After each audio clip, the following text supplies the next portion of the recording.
3 others. Police say the man was wrestled to the ground by members of the public. There's a claim that some of Britain's regional airports could struggle to survive. The Airport Operators Association says they're being hit by the recession, increased security and a dramatic fall in passenger numbers. Neil Pakey from the AOA says airport managers have had to be resourceful. Smaller airports have had a worse than expected traffic volumes through the winter months. There's no doubt about it. Most budgets haven't been met. But what it has done, it's made airports more inventive than they've been before, bringing in new types of projects. The fast lane initiative through security, or priority lane as some airports are calling it, is just one of those.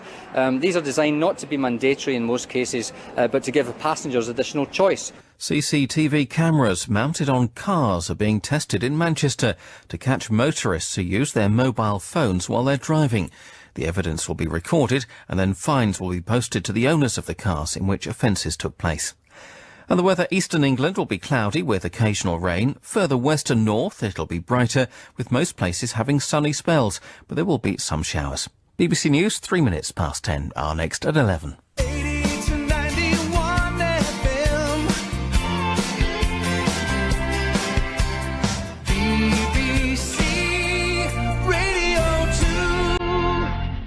Good morning, good morning, good morning. Morning. Jonathan Ross is reclining in a bath of cream eggs at the moment, so instead you've got David Tennant.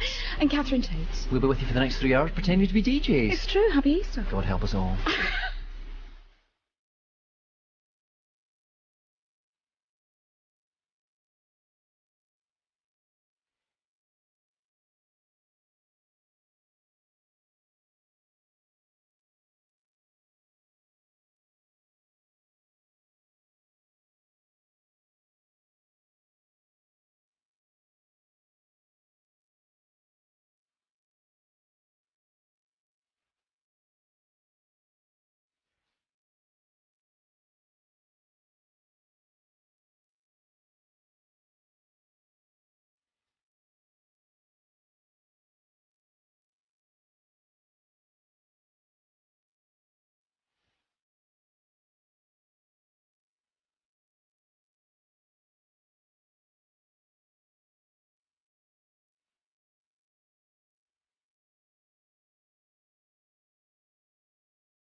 I'm not going to teach your boyfriend how to dance with you. I think you should. No! That was the Black Kids, live on Radio 2 across the nation.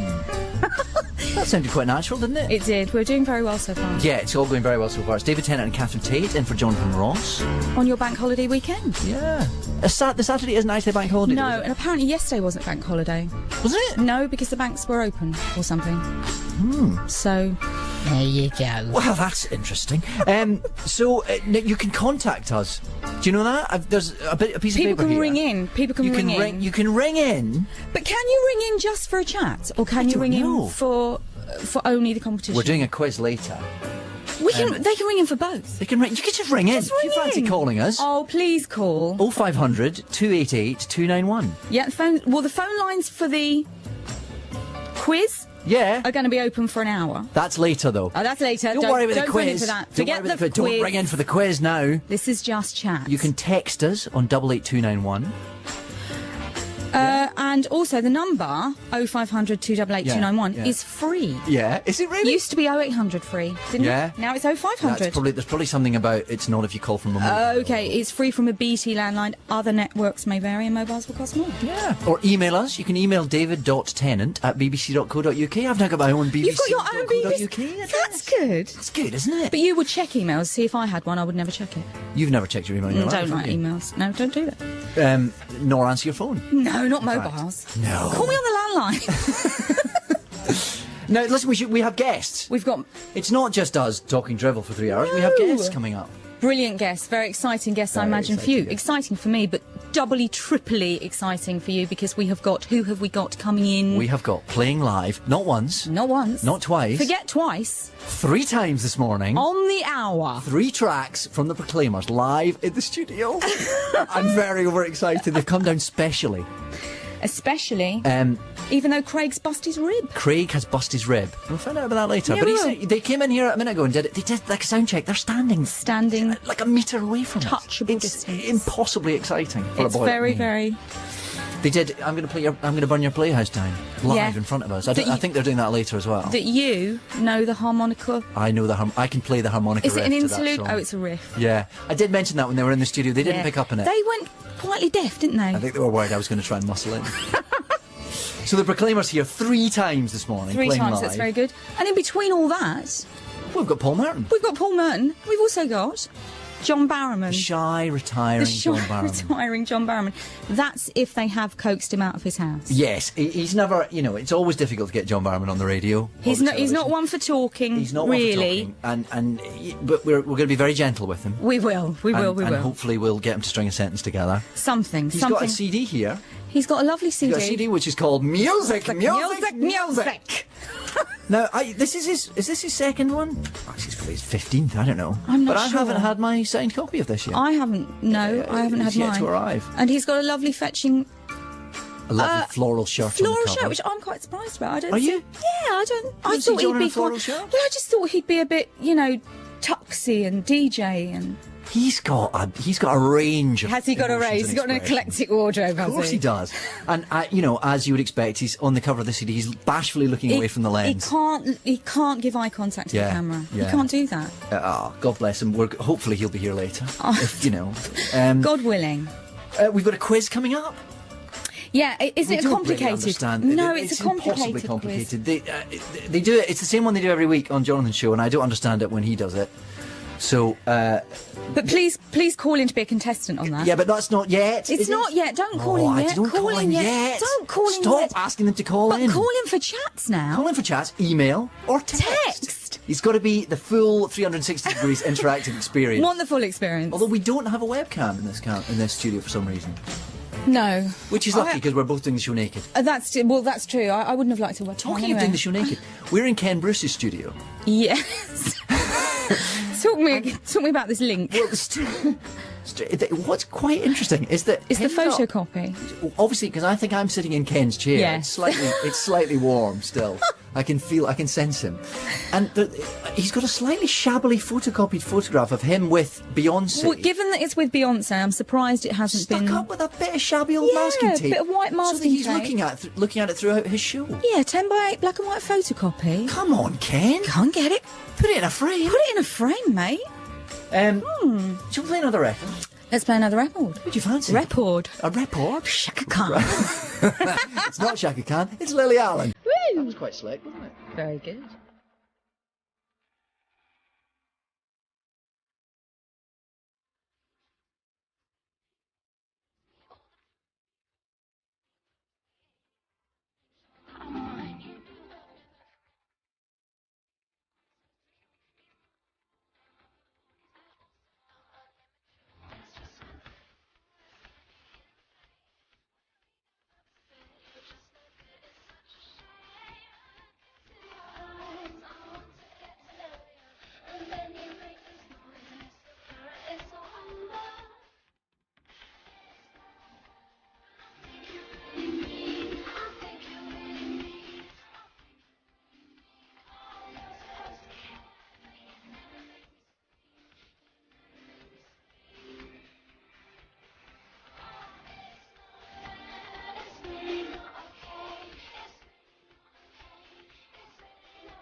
Lily Allen. Lily Allen there. That was actually for Brittany McRae.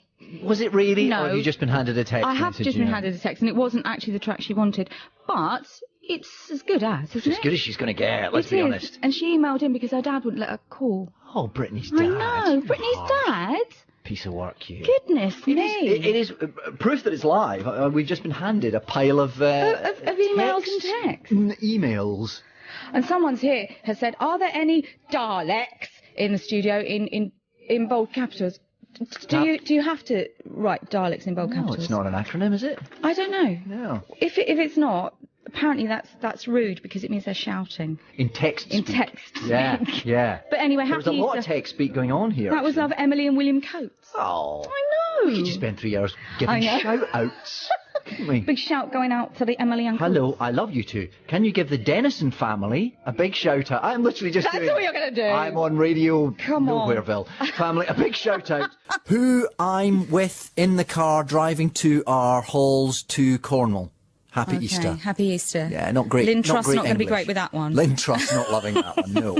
But, well, yes, it actually very happens. exciting, You read these things actually. out and people text in. And Someone phone has also in. texted in, I think we'll both like this in Yeah. equal amounts. Hello, Dav and Cat. Oh, I love that. I love that. Yeah. Is that cat with a K? It's Cat with a K. Great. It's Cat with a K. Are you sweating? Which, it just gets even better. Are you sweating? Interesting request. Don't worry. Sweating. Don't worry. You're doing great. Paul the sad scouser. Oh, why are you sad? Paul, I don't know. Don't call yourself sad. Don't be sad. So we have to interview people later, which is alarming, frankly. Yeah. Neither of us are exactly trained in the arts, No, the subtle arts of interviewing. Just trained in the arts of ducking questions. Yes. What's your favourite question that you get asked in interviews? My favourite question is, what attracted you to the role? Yeah. Which I suppose, you know, I think people would assume that's a perfectly valid question to ask. It is. But not to an actor. What attracted you to the role? They offered it to me. Yeah. It was that or Jeremy Kyle for another week. Shall I ask Paul Merton now? What attracted you to the role? What attracted you to the role? Have I got news for you? Yeah. Now in its 33rd series. Series, I know. How many series do they do a year, though? Because the maths doesn't work out. No, because it's not been going for 85 years 33 old. years. Must do 4 a year. They must have. You been on it? No, I haven't. No, I think I don't know that. You see, I don't read newspapers, No. so I wouldn't know what was going on. No. And No. Have you? No, I haven't done it. Never no. done it. Never wanted to do the guest hosting. No, I wouldn't mind, but then you might have to make nasty jokes about people. I don't Yes, like it's that. not good. Yeah. Yeah. And they also do that thing where at the background your face is squashed. What you mean on the pictures. billboards at the back? Yeah, I think that's a bit cruel as well. Yeah. It's just not very nice. Oh, just be nice to people. My least favourite question is when they say, "What does it feel like to, whatever? What does it Anything. feel like What does to play it Doctor feel Who?" like? Yeah. I mean, what does it feel like? It feels like chocolate rainbows. Yeah, what does that's it what feel feels like? Yeah, it feels like jam sandwiches. What do you say? I don't know. It's very difficult. It's really difficult to keep trying to sound interesting. What does it feel like to be Paul Merton? I'm going to ask Paul Merton what attracted him to the role of being Paul Merton. Yes. And what's it feel like to be Paul Merton? That's it. Let's We're do that. sorted. That's all you need to do. It'd be interesting to know what it feels like to be John Barrowman. Well, we'll definitely find that out. We later. will find if that we out. can coax him out of his shell. Oh, yeah, we don't know that he's coming in yet. Listen, that's No, not a given. it's never a That's given. never a given with John. No. You 'Cause never know. He's probably only got the 3 or 4 things to promote at the moment. Yes, exactly. So it's a quiet week. Music. Music Available with my now. flowery shirt. Yeah, yes. And the What are some of the tracks? Some of the tracks on Music. Available in all good retail outlets. What About Us? I don't know that one. Is that Is his that own? there's a Michael Jackson song that's like, What About Us? No? Oh, what do you mean? What about sunshine? No. Something like that. It's Oh, probably I not don't know that. Can't take my eyes off of you. Dun-na, dun-na, dun-na, dun. We don't need John Barrowman. No, he can stay at home. You'll think of me. Don't know that one. I made it through the rain. You don't. Oh, you don't- that's a Barry Manilow song. Is it Give Us a Blast? I made it through the rain. Is that it? I kept myself protected. He had an umbrella. Really? That's all that was. Don't boast about that. I made it through the rain because I had an umbrella. You don't have to say you love me. Just be good in bed or something. Are you allowed to say that? No, that's, oh dear, don't. You have to be careful, especially on this show. You don't have to say you love me. Just be. Because you can. Just be because there. you can. No. Just be close at hand. Just be close Which at hand. I think well is even done. more ominous, Much to be more honest. likely. Uptown girl. She's been living in her uptown world. Oh, I wonder. yeah. Oh, he's not done a video, has he? We could get him to do a video. We'll switch the webcam on especially for that. Angel. Oh, that could be anything, couldn't it? I know him so well. I know him Solo so well. version. Oh, it's on twice. I know him. That's no one in your life is with you constantly. Elaine Page, Barbara Dickinson. Exactly. Who's going to be wearing the furry John hat Barrowman. next? And who's he doing it with? Well, solo version. It's both John and John. John. John. No, there's 2 versions. John. There's 2 versions. Who's doing John's it? singing both parts. In his American and in his Scottish. John. Oh look! In fact, in the CD sleeve, there are pictures of John talking to himself. This is only really funny if you can see it. Oh, where's a webcam when please, you need it? it? Oh, listeners, John will be in later. We'll be asking him about all this. Oh, and let me more. see, because I didn't even get one. You moaned about getting one that wasn't signed. I didn't get one at all. This isn't mine. This is Radio 2. That's amazing. That's like that film. Is it Dave? Duplicity or But Multiplicity? both of them, All of those. They're all the same. That is John. That's amazing. 3 Johns. That's the see no evil, hear no evil, speak no evil Yes. kind of thing. I don't know Nobody what knows the what one we're on the talking end's doing. No. Anyway, look. Listen, no, listen, no. now we're just talking about pictures you can't see. Pictures you can't see. See, this is what DJs don't do. This This is why I know, this is why I it's know, not I going know. very well. And we have been told to pretend there's someone in the room. Yes, as if you're Someone in chatting the to your room who friend. doesn't know Yes. us. That's the Radio 2 official line on how to be cool on the radio. We're Yeah. failing miserably. Oh, dear. Do you know what DJs also do? They do that thing of talking over the intro But they- and coming out just before the lyrics. We Oh, should try do that they? now. We should try Okay. that. I Yeah. thought they weren't allowed to do that anymore. Or is it just when they kept dipping it down? Crash the Remember they lyrics kept- is called. Yeah, crash You the talk lyrics. right up to there and then you just come out. Oh, okay. Yeah? Okay. So this is, well, here we go. Here we We're go. rolling. It's This the is, pop singer's Fear of the Pollen Count. It is. It's the Divine Comedy. Oh, you failed!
When it was released in 1982, it became a landmark album in British pop.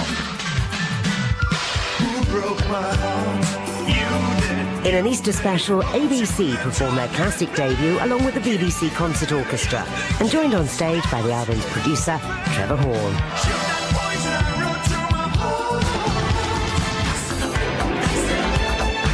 Join me, Janice Long, as ABC and the BBC Concert Orchestra present The Lexicon of Love, recorded at the Albert Hall. Tonight at 10, here on BBC Radio 2. God love! Oh, that takes you back, doesn't it? It takes you back. ABC? But you didn't do so well on the intro, did you? I nearly got it. You chose the only record that's got a 4-second intro. Yeah. And crashed the lyrics. We can try that again. There's a few more tracks to come. Because one of the tracks... Can we say what one of the tracks are? Yeah. Or should we just save it? Let's save it. Save it for one of our listeners at home. One of our listeners is in Italy at the moment, and it's Ellis, and she's ringing in from Italy.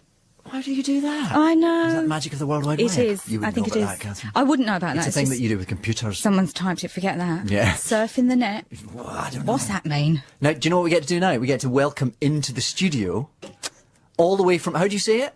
All the way from Octamuti. Is that right? Nearly. It's the Proclaimers, Craig and Charlie. Achtermachti. Achtermachti. You got to get the phlegm in the back of your throat. It's Craig and Charlie, the Proclaimers. They're here. Oh, yes. Hello. Live in the studio. Good morning. Hello. How are you? All right. How you doing? How's your rib? I actually got broken outside by David's fans. Oh, yeah. That's not quite true, Craig, is it? Oh. No, I'll confess it was last Saturday morning. Yeah. You must put terrible much strain on vodka. police resources whenever you appear in a town, David, given the fact that how many people are outside. There were no police crushing out there against the today. wall. No? People in West One, who live in West One, their council tax has gone up by £25 today. But why did you fall over and I hit fell yourself over against the because I table? fell over because I was drunk. At least you're candid. So At least you're not. there is no excuse that I fell over because I was drunk. Yeah. And It's broken very it. lovely to have you here this morning. It's nice to be here. You've come down especially for this. Yes. Is it true you couldn't fly because of I your... couldn't fly. The doctor said you can't fly, but I could take the train. So we took the Just train like from Batman. You couldn't from Edinburgh yesterday. You can't fly because of Yeah, a because broken of the pressure, leg? it kind of puts kind of stuff on your rib, you know. Gosh. But is singing safe? It's Gonna the find out doctor pretty said. soon. No, Yeah, the we doctor are. said it's actually beneficial because it kind of moves the fluid around it and it kind of disperses that. So, been doing a bit of singing this week. So we're not going to have an exploding lung live on Radio 2. No, I don't think so. I don't think so. What? Now you're not. You've got a new album coming out, but We're not going to do it because we didn't really rehearse it very well. The new stuff, but the new album That's is 'cause you coming fell out. over drunk, isn't Yeah, because the Too new busy album I think, celebrating, is everybody. coming Yeah. out on June the 15th, and it's called Notes and Rhymes, and it's very, very good. But we're going to do some older stuff this That's morning. brilliant. I'm very excited. Yeah. You've been because you've been releasing because for the first few years that you were out, we had to wait a long time for a Proclaimers album. Yeah. But you've been quite prolific in the last few years. The muse has come back a wee bit, and we've been that's doing the great. last 8 years or something. We've done 5 records, so it's Yeah. been it's Oh, been the most productive period by a long way that we've ever had. And you know. each one a classic. May I say? Thank you very much, Dave. Thank you very much. I think Check we're going to play a record while you set up. Well, you look pretty set up to me, pretty set up. to be honest. Should we just go for it? Yeah. You ready to go? Yeah. Ladies and gentlemen, live on Radio 2. Don't crash the lyrics. It's the Proclaimers. I've got an aching in my heart, arson on my mind. I'm gonna burn your playhouse down. I've got a badly broken heart, and I've had it from the start. You're giving me the run around. Well, play with fire, it's sure to burn. Known this all of my life. Go on, be on your way. I've had my say. Well, honey, I'm through with you for life. You'll find there's one in every yard, and I'm getting mighty tired. I'm gonna burn your playhouse down.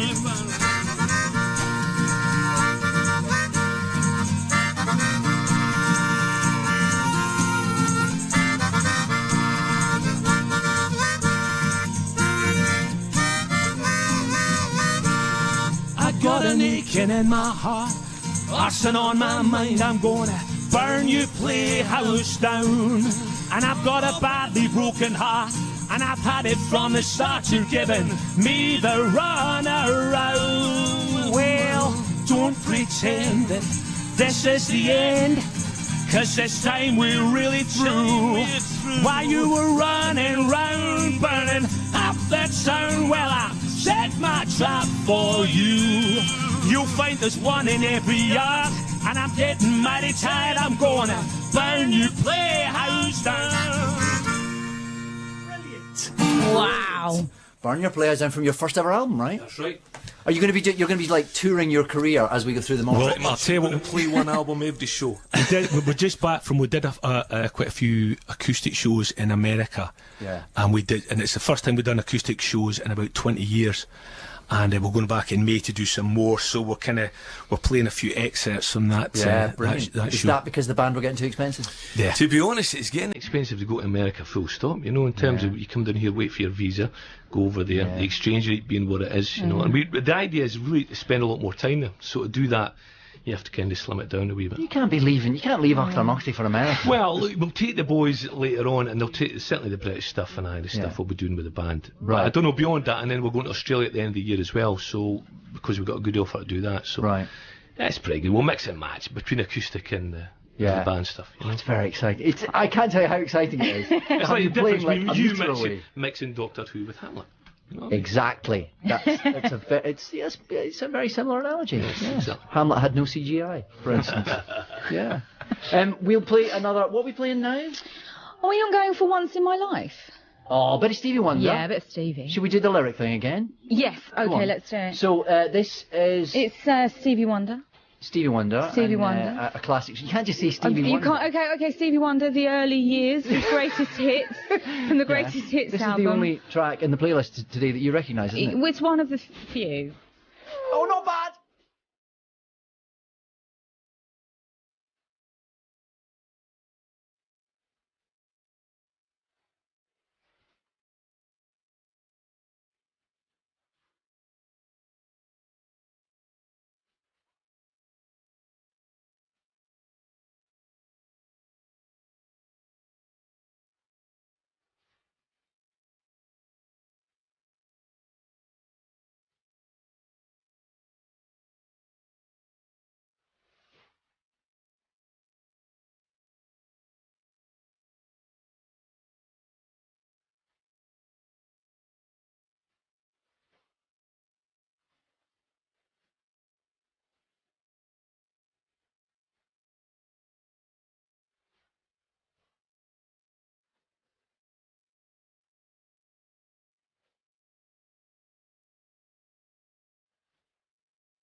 Stevie Wonder. There you go. That was better.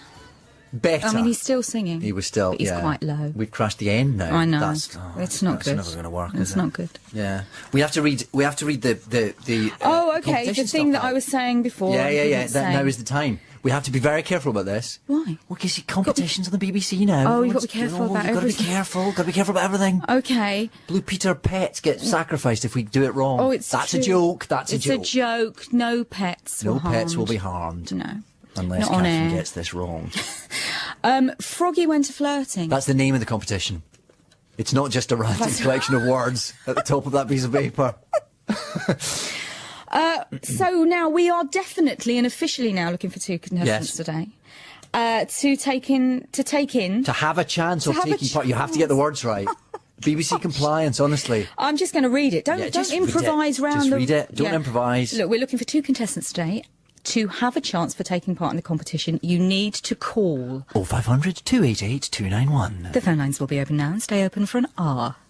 The number again, it's 0500 288 291. Please note calls to this number are free from a BT landline. Other networks may vary and mobiles will cost more. They will cost more, probably.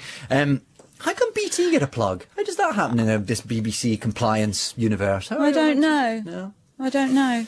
It's David Tennant and Catherine Tate. We're sitting in for Jonathan Ross, who's smearing himself in Easter eggs all weekend, so he can't be here. With his many dogs. With his many dogs. You know about Jonathan's dogs? I do know about Jonathan's dogs. Why is that, Catherine? Because he gave me one, thank you. He gave you one of his dogs. He gave Your me little Twinkle. My little Twinkle. Yeah, who's the size of a handbag. She is. She's the size of a little bat. Oh, she's so beautiful. I would never carry her in a handbag, though. No? It's not. It isn't good for them. Dogs weren't made to be carried. They weren't? No.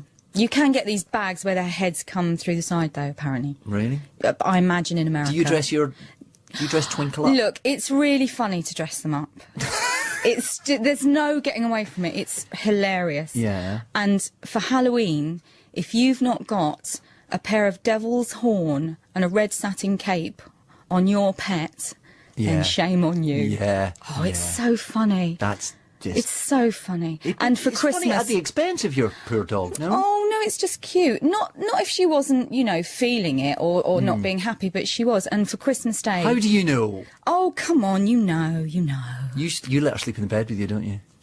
I do. That's disgusting. It's not. It's lovely. It's like having a little hot water bottle. Ooh. And they circle and circle and circle, and then she drops down. Yeah, that's because they're wolves or something, isn't it? It's because they're pack animals. Yeah, no, but the circling is... Oh, is that what it is? Oh, something about wolves. Something about evolution. And wolves and something like that.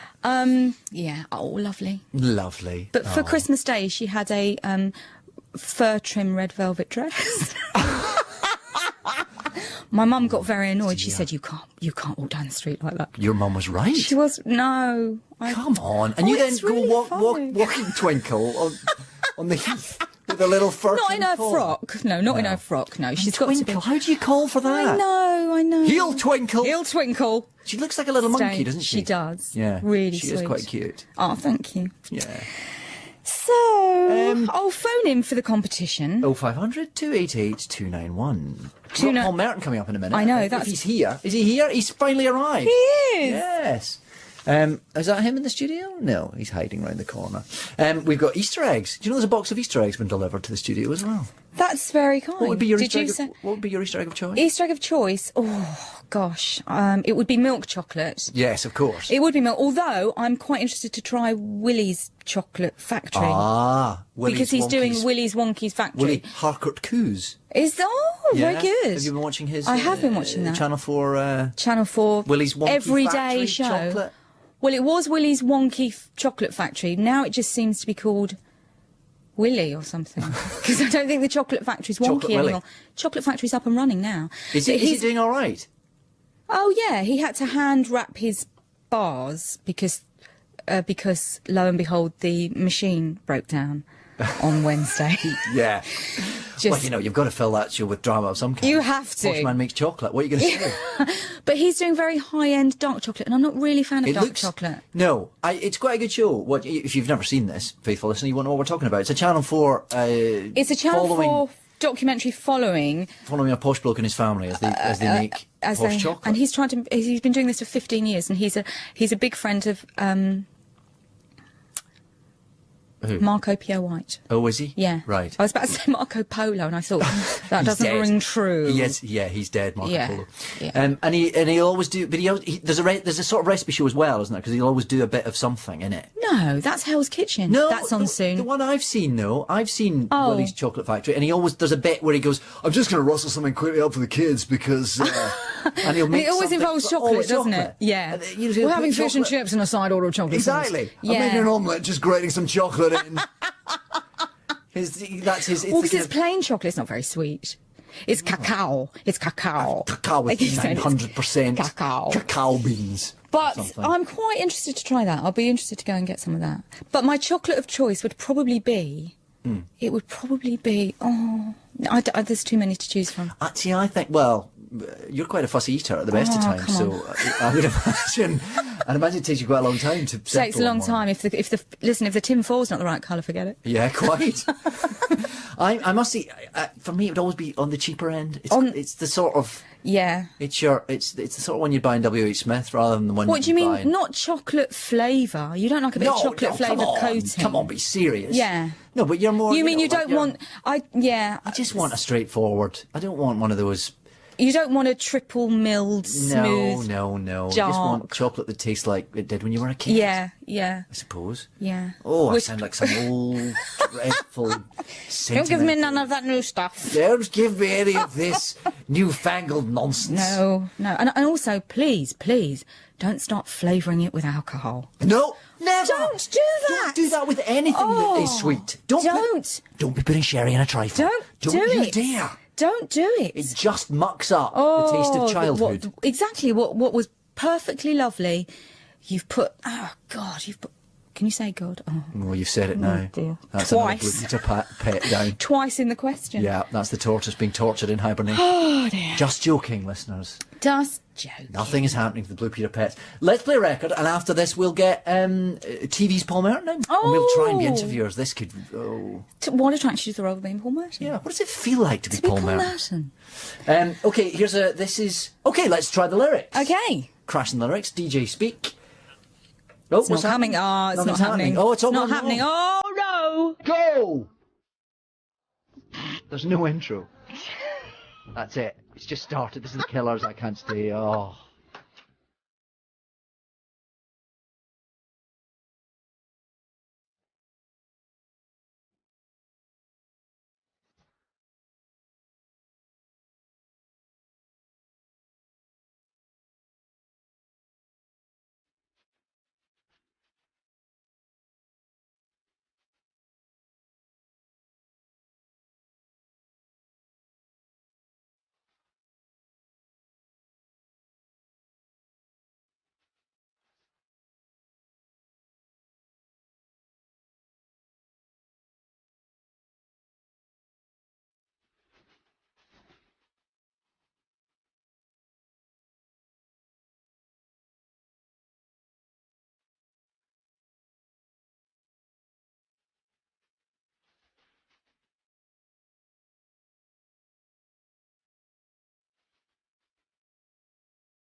Paul Merton was just trying to sabotage us by chatting to us. Yeah. Yes. You can't be doing that. It's an old trick. Yeah.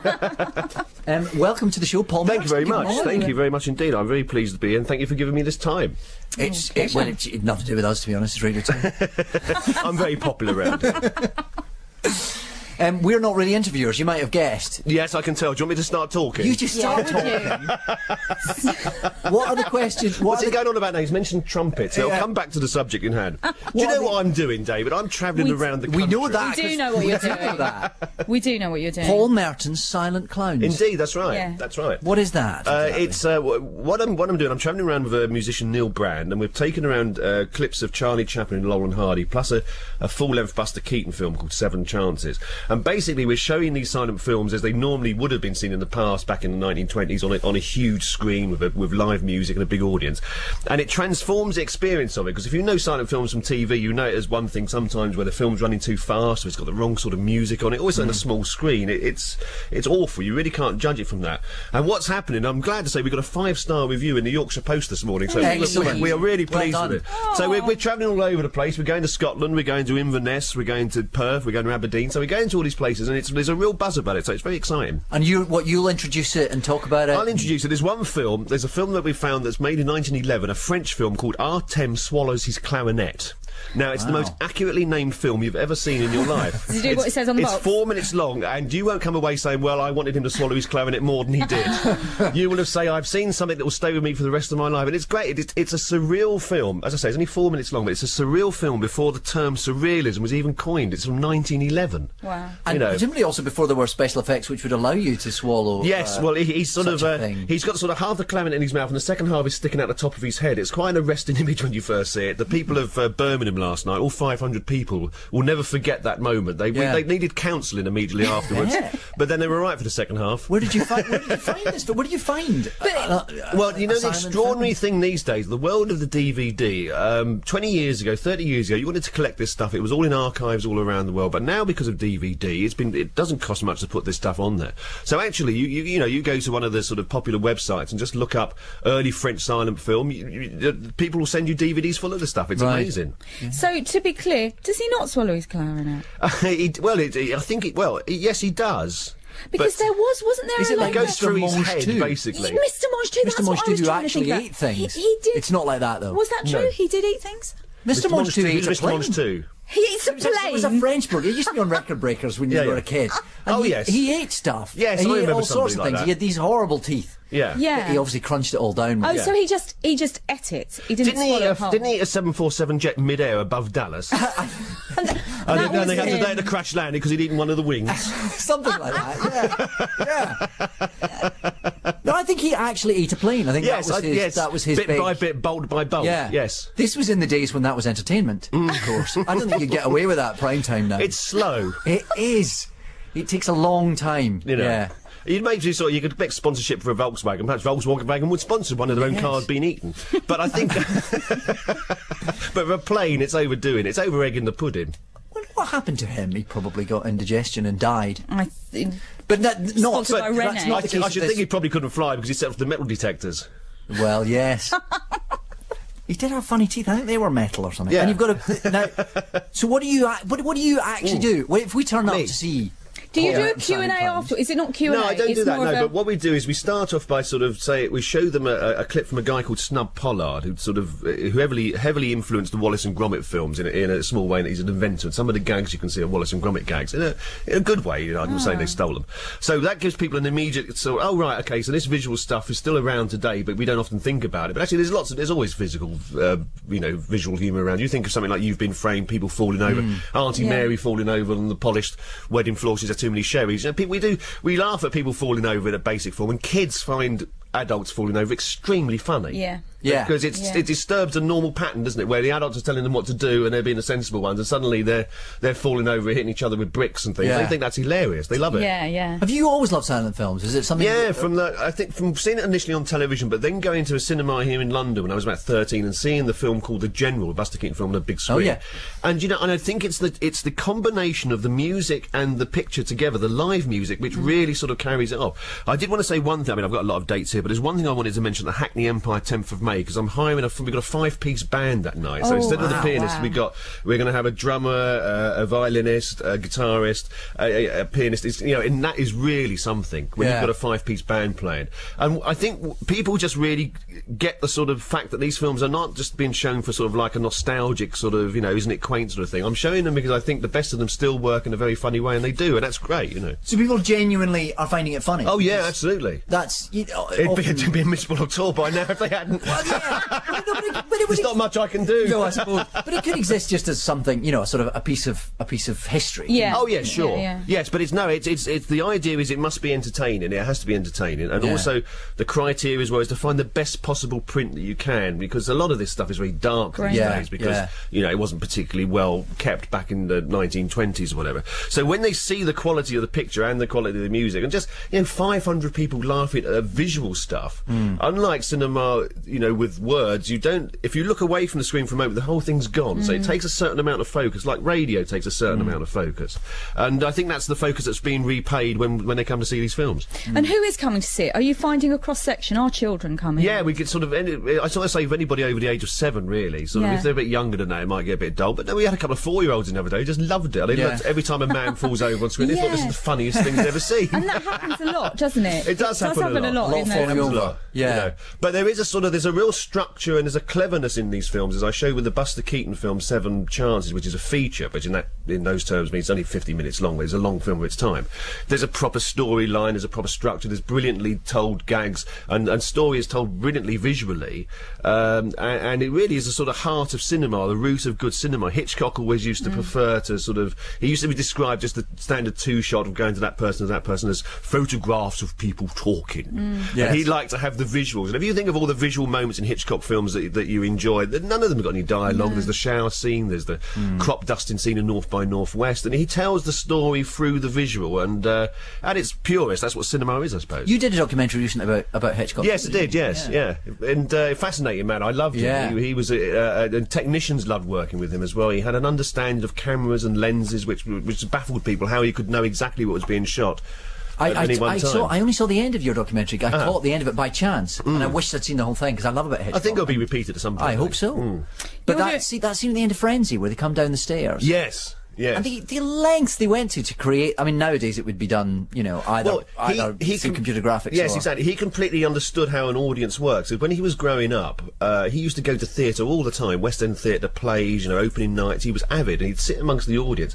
And I think that's what gave him a real instinct of how you can play an audience. I mean, you understand as performers what I mean by that, a live audience. And he would sort of like in cinema, if you think about it, for example, that shot coming down Frenzy, all he's showing you is a camera slowly moving down some stairs. It shouldn't be as tense-making as it is, but because we've seen a horrible murder early on, he knows just a slowly moving camera, no flashy editing, or just slowly moving away from the door. It's absolutely chilling. Yeah.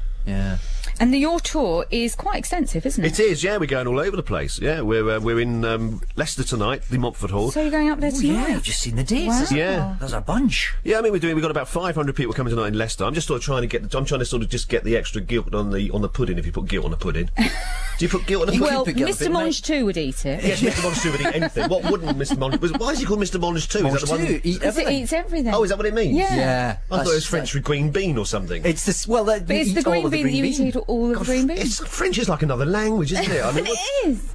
What's it's going like Chinese. I know. So, but yes, and so we've got a couple of French films in it. So we are going all over the place, yeah. And what the joy of it is actually is that sort of, and I'm here just to sort of just see if I get a few more people in because there's a real buzz about it, and it is great fun. And so much is down to Neil Brand, the pianist, because just you can appreciate the music, very important to the image, and if it's not, it completely ruins the film. Is he improvising live every night? He is, yes, and he's finding little gags in the film that he's now been able to make work just by what he does on the piano. Yeah. So it's a constant interaction that goes on. It's not like a film once it's made and it's cut and it's done. Then there it is. It's sort of you can subtly bring out different elements on it according to what the music is doing. When are you in London? That's we're on 10th of May, Hackney Empire. That's the one that's going to have the. Okay, so that's after you've done all this. Yeah, all those ones. Does it cost more the night that's got a full band? No, not the people coming in. It doesn't cost them anything. It doesn't cost them any extra. It might cost me a bit more. You're taking a pay. So this is your thing. You're not just a hired hand here. No. I've chosen the clips and everything, and worked out what films we should show, and I've transferred them onto sort of digibeta tape so we get the best possible quality. So it's all about. Are you a bit of a film geek? No, luckily, and neither the 500 people that came to Birmingham. I don't mean. Listen, I do not say geek as a bad thing. As a lifelong geek of really? many things, I think. So where's your element of geekdom live? What is your geek land? What's in your geek land? I'm a bit of a geek about. Well, I was a bit of a geek about Doctor Who before. Were you? I probably still am. Well, see, there's a classic way of something reinventing itself. I mean, incredible. Who would have thought that sort of 6 or 7 years ago? Geek for me is not a pejorative term. I mean that in a good way. Enthusiast might be the more euphemistic way of putting it. But yes. You're a film enthusiast rather than slavish fanatic. Yeah, but film enthusiast. Yeah, exactly. Slightly autistic about it. No, exactly. Yeah. So was the BBC 4 series your idea, or did they? Yes, that again was something that it's really. So it's just a lifelong thing, and absolutely. When I was 13 years old, and then I don't know, probably about 6 or 7 years ago, I thought I'd do something about it. And it's one of those things, if you're passionate about it, people can pick up on that passion, and if actually the films that you're showing are worthy of the passion that you're generating, then they come away thinking that was absolutely wonderful, which is what's been happening. So it's culturally extremely significant that films from, I don't know, 1911 are still being shown and are still working and with an audience. Is that a Buster Keaton film, where he's standing in the building? Yes, I think we show that bit, because the front of that, the front of that house comes off. It weighs 3.5 tons. The clearance around his shoulders is 2.5 inches on the shoulder and top of his head. The assistant director was so petrified of the whole idea, he retired to a nearby hotel and was praying with a Christian Scientist. Wow. While the shot was going on. And Buster wanted it to be as dangerous as it was, because he wanted the top window to look like a real window. If it made it big enough for it would easily pass over him, then he thought people would see the gag. He didn't want them to see the gag, he wanted them to think it was going to hit him. And he did all his. I mean, in those days, you actually did do all your own there stunts. There was no health and safety rather than nowadays, go, I do all my own stunts, and you're. No, he seriously did. He used to say, "Well, a stuntman can't fall in a funny way. I can fall in a funny way, you know." Yeah. Did he ever hurt himself? Yeah, he broke his neck once. He sort of several bones. In a film called Sherlock Junior, he was jumping on the long top of a moving train and grabbed the sort of huge water pipe that pushed him down to the track with some force. Got a terrible headache. 15 years later, he's having a medical for some film job, and he said, "When did you break your neck?" He said, "I've never broken my neck." He said, "Well, we've got this growth here where there's this callus has grown. You must have done." And he thought, "Well, could it have been when I was running on top of the speeding train and I grabbed this water pipe and hurt him 30 feet to the ground?" That's got to be one of the contenders for it, isn't it? And the doctor looked at the box and ticked the box that said, "Yes, I was travelling on top of a train at 30 miles an hour." So he was an extremely tough guy, and the thing that's him and Chaplin as well, they really lived for their films and lived and breathed them, and really sort of put in tremendous work into making the best films they could, and that's why with the best of these films it still pays off today. The effort they put in still works with a live audience. Do you think Keaton's the master? Do you think he's the Keaton, Chaplin, Stan Laurel? I mean, they're all brilliant. Yeah, but who's the best, Paul? Charlie Chaplin. Is he? He is really, in terms of sort of history, in terms of, like when he started making films in 1914, there was a bunch of people in the park kicking each other, hitting each other over the head with bricks. In 7 years, he transformed the whole of film comedy into a thing where you could make a film called The Kid, an hour-long film that touched all kinds of emotions, sorrow, grief, great joy, great hilarity, and he was able to show that you can do all that without words, and that was his achievement. So it was like Shakespeare, or somebody just suddenly coming along out of the blue, it was completely different before he arrived, it was completely different when he left. Right. Made a big impact. Is it physical comedy that you still find most funny? Yeah, I think we all do. Somebody falling over, and when's it coming up to the news? It looks like it's getting very close. He's helping us out, you see. Oh, look at that. So sweet. We're so bad at it that the guests are telling us what happens next. But you're sticking around, though, aren't you? I am, absolutely, yeah. Okay, I have to read this out now. I've got a bit of paper in front of me. What have you got? This is BBC Radio 2, online, on digital, and on 88 to 91 FM. Come on. I never got that. BBC News at 11 o'clock. This is Ricky Salmon. The Rail, Maritime and Transport Union is calling for Super Puma helicopters, one of which crashed into the North Sea, killing 16 people earlier this month, to be grounded immediately. Air accident investigators have said the accident was caused by a catastrophic failure in the helicopter's main gearbox. They've recommended that inspections be carried out on other models of the helicopter urgently. Chris Allen is the Health and Safety Director of Oil and Gas UK, which represents the industry in the North Sea. He said he expected the tests to be carried out before the Super Pumas take to the skies. This industry will do everything that is necessary to ensure safety. We don't yet know the detail of the checks that need to be carried out, and my expectation is that all of the aircraft that fly will have inspections and increased focus on their gearbox assemblies before they're transporting people. A senior Downing Street official has apologised for sending emails in which it's reported he discussed smearing Conservative MPs. The BBC understands the emails were sent by Damien McBride, a senior special advisor in Downing Street who's worked closely with Gordon Brown. The emails have ended up in the hands of the political blogger Guido Fawkes, whose real name is Paul Staines. The French government has defended storming a yacht in the Indian Ocean, which was seized by Somali pirates almost a week ago. One of the hostages, a man who was sailing his family around the world, was killed in the crossfire. The French authorities say they had to act to stop the yacht being taken ashore. Dr. Lee Willett, the head of maritime studies at the Royal United Services Institute, says piracy is difficult to police. I think that the problem starts once the pirates have taken a particular ship captive, so you need to try and address the problem before it gets to that situation. And what I might suggest maybe would be something like an exclusion corridor through which all ships are asked to pass. The navies then give a robust message to the Somali pirates, is that if you are out here and if you are in this corridor and if you are seen to be having a certain kind of craft, you are perceived to be a pirate and we will act and we will sink you. In a separate incident, Somali pirates holding the American captain of a cargo ship are said to be demanding $2 million for his release. Richard Phillips was captured when the pirates tried to take over the Maersk, Alabama. The prison service says it's dealing with a disturbance involving prisoners at Ashwell Jail in Rutland. It says police are outside the low-category prison that holds male inmates, but the perimeter is secure. 9 people have been killed by a suicide bombing at an army post in southern Iraq. 31 others were wounded in the attack in Barbil province. It's thought many were militiamen queuing to get their paychecks. One of the Tamil protesters who'd been on hunger strike in Westminster has been persuaded to eat. Hundreds of demonstrators are still camped out in Parliament Square. They're angry about the Sri Lankan government's actions in the country's civil war. A second man is still on hunger strike. BBC News, 3 minutes past 11, are next at midday. 88 to 91 FM. BBC Radio 2.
Yeah. Happy hour again. It is happy. It is. This is the second happy hour for 11. David Tennant and Catherine Tate, sitting in for Jonathan Ross.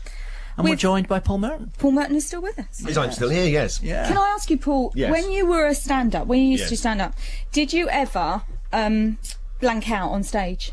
I did once. I was on stage very drunk at the Comedy Store. I wasn't booked, so this was coming from another gig after after that show. So people used to congregate at the Comedy Store.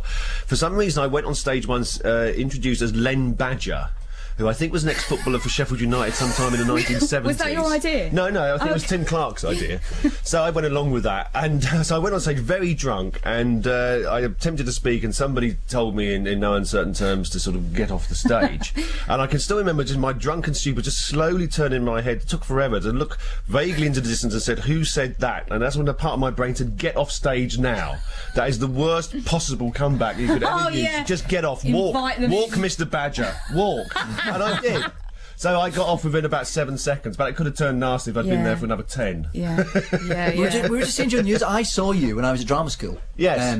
With the Comedy Store players up the in Comedy Glasgow. Store You came and did and you were on Yes, we've tour. been going for years, yeah. On the Renfrew Ferry. Renfrew Ferry, yes. Which was an actual ferry. Yes. That had gigs in it. And you're still doing that? You still do? Yeah, we still do every Sunday and Wednesday at the Comedy Store. I'm on this tour at the moment, so I'm not there for the next few weeks. But generally speaking, yes, since 1985, we've been doing it twice a week. And that's always taking on a suggestion from the audience. And it's the great thing about it is because it's improvised. It is completely new every time. So although the games are the same, but it is all completely different. So the joy of it, as compared to sort of stand-up that I used to do, is the stand-up you're on with 5 other stand-ups, and there's a certain rivalry going on between you because ideally you want every other comic to do very badly.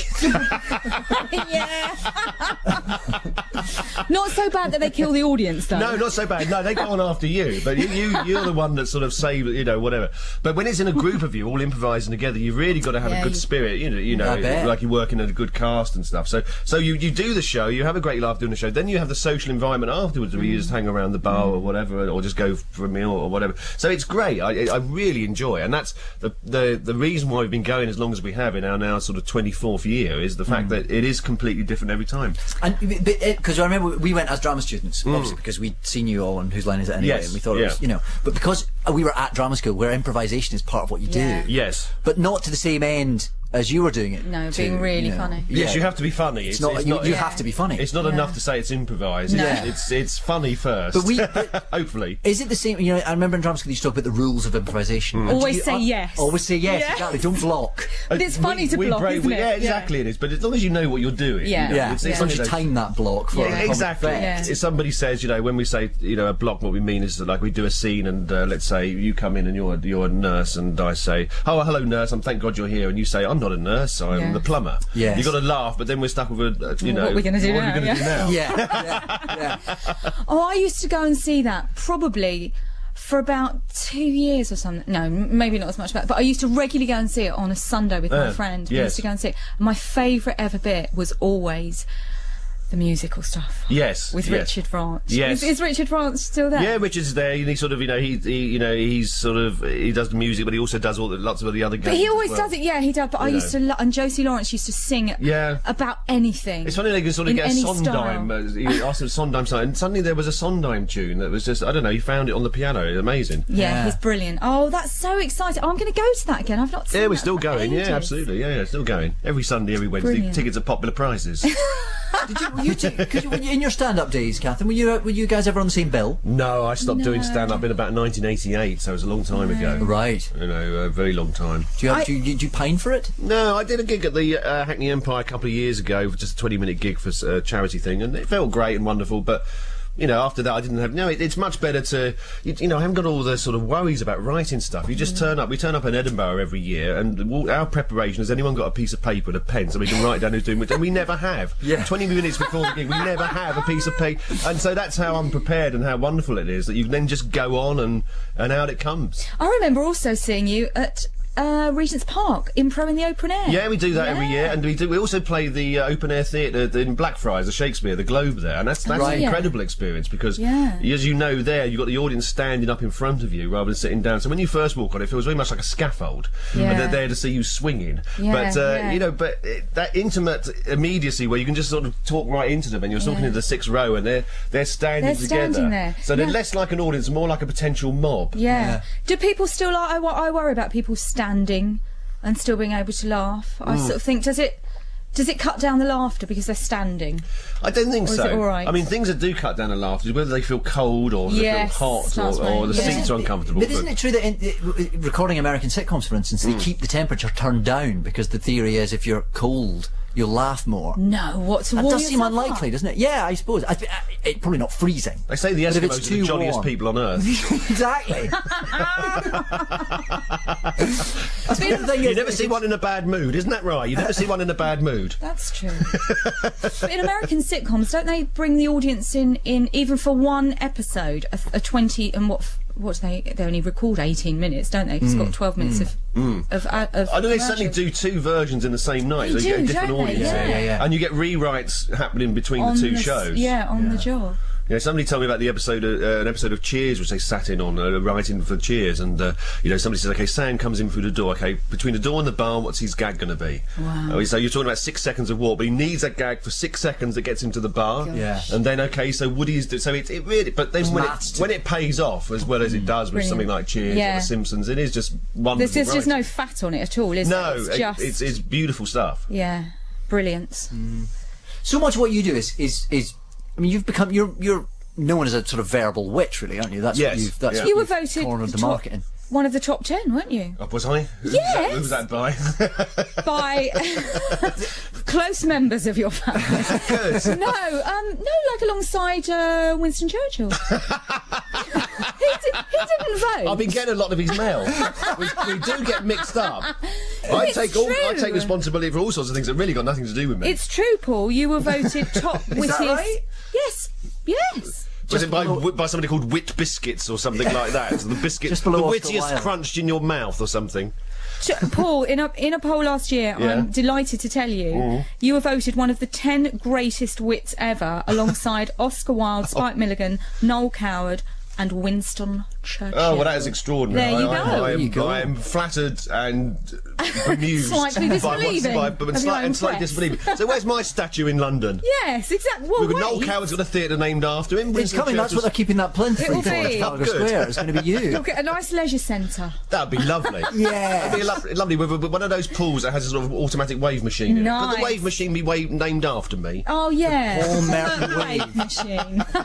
It's got a nice ring to it, isn't it? Yeah. But do you think there's something, because that's what you do, do you think there's something in the fact that you're now spending all this time on touring silent physical comedy, which is in a way the opposite of what you do? Yes, because I haven't got news for you. You're sort of stuck behind a desk and you haven't got props and, and it's all improvised, so you haven't worked anything out, and, the person sitting next to you may not be, very bright.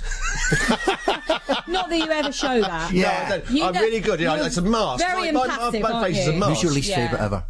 Least favourite ever? Yeah. David Tennant. Terrible. Let me see. I Come better on, not. I'm getting to the I better not pick a professional comedian. No. Let me see. It would have to be a politician. I could say the worst. I say the worst host we've ever had, unfortunately, was Neil Kinnock. He was extremely slow. He mistrusted the words, and he was putting the timing into the middle of a sentence for no apparent reason that had nothing to do with the gag that he was delivering in this way, which never got to the end. Right. I think I think we taped about 3 hours. In another dimension, it's still going on.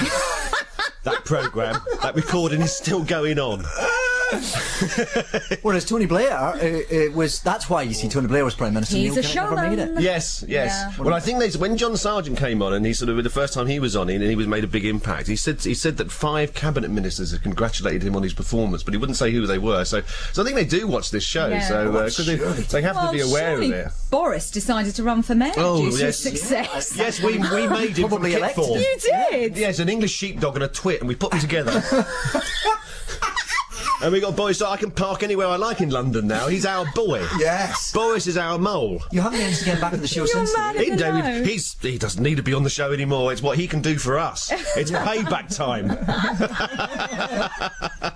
So it's part of the draw of doing your Silent Clown tour, the fact that with all the stuff that you've done, like with Whose Lines It Anyway and yes. Have I Got News For You, there's an element of pressure, isn't there? And yes, it's time sensitive, and you've got the audience there, but here you're in control, aren't you? And yes, and it's sort of. I think what I so much love about these films, it's the comedians themselves. Buster Keaton's life story. He was on stage from the age of 3 in an act called The Three Keatons.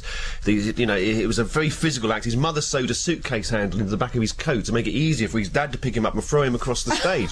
And Buster loved it.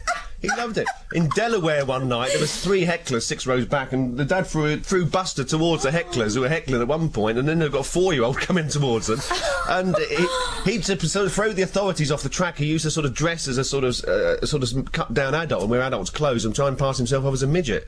He absolutely loved his life, and he loved being a comic.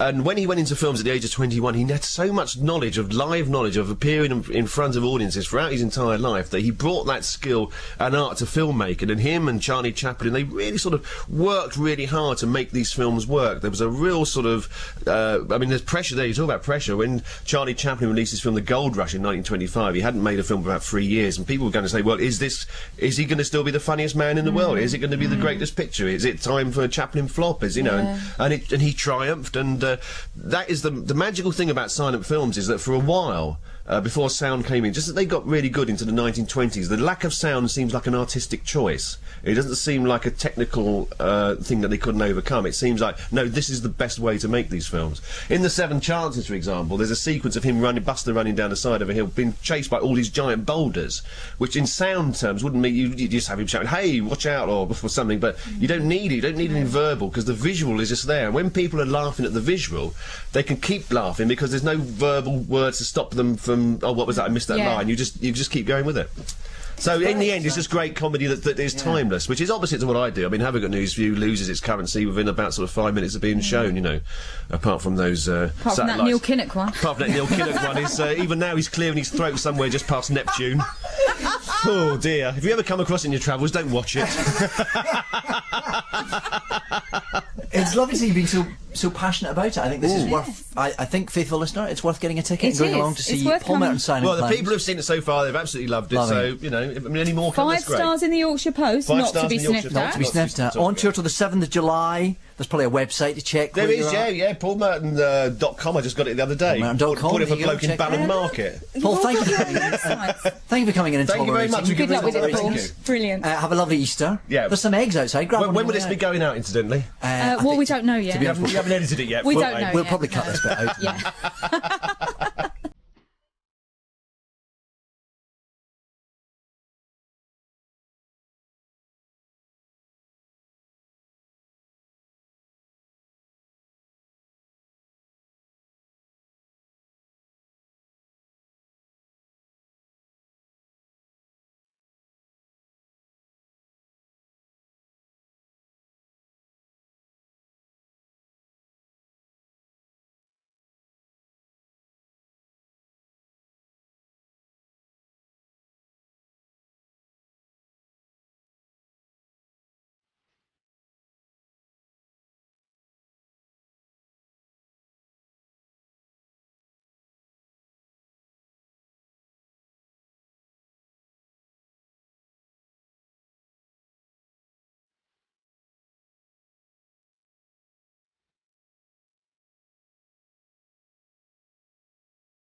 This weekend on BBC Radio 2. Join Johnny Walker on Sunday for his new Sounds of the 70s. Tell you, it's really good to get the old sou'wester off and to get rid of the life jacket and be back on dry land. While on Saturday night, pirate Johnny Walker comes live from a mooring in Essex. Wow, it's nice out here tonight. Makes a change from last week, I tell you. Sounds of the 70s, Sunday from 3. Let's go down the disco. And pirate Johnny Walker, Saturday night from 6. On 88 to 91 FM, BBC Radio 2.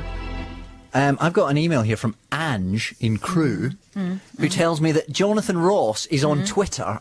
Do you Twitter, Catherine? Have a big old wild guess. Jonathan Ross's Twitter is on Twitter, wondering how we're doing. You think he could turn the radio on? Yeah. Where is he? I don't know. Well, we're online across the universe. Yeah, I mean, someone in Italy is exactly. We're having emails from all around the world. There's Jonathan. What is Twitter? Is it when people I talk don't like that? get Twitter. I That's looked what at I imagine it because Jonathan's a big fan of it. Stephen Fry's a big fan. So what is it? Have you got your own website or something? No, is it like it's that? a whole other thing. It's called social networking. Yes, like My Face. You can only post something that's 140 characters long, minutes long. And is a character a letter or a word? I think so. Okay. And you do, but it's literally people going, "I'm having a cup of tea. Oh, I'm in a pub." Why do they do that? Why would you do that? That's called a status update. That's I know called that. wasting your life. It's called being very sad. Yeah. Although clearly it's the future lots of people and we're love wrong. it. I know. We are wrong. Text in and tell us why we're wrong. Tell us. 88291. What are you doing right now? Yeah. Come on. David.Tennant at bbc.co.uk. An email address which will exist for probably only another hour and a half. I was going to ask most of it. Is that going to be forever? I don't think. To be honest, I've had a BBC email address since I started Doctor Who. Have you? It was something obscure so that nobody knew it was me. I've never checked it. No, but now. What's it called? Funbox? What's that thing that things come up in? Inbox. Inbox, sorry. I don't know these things. You really don't, It will be inundated, won't it? Well, it'll probably just... Memory space. Well, I don't delete. know.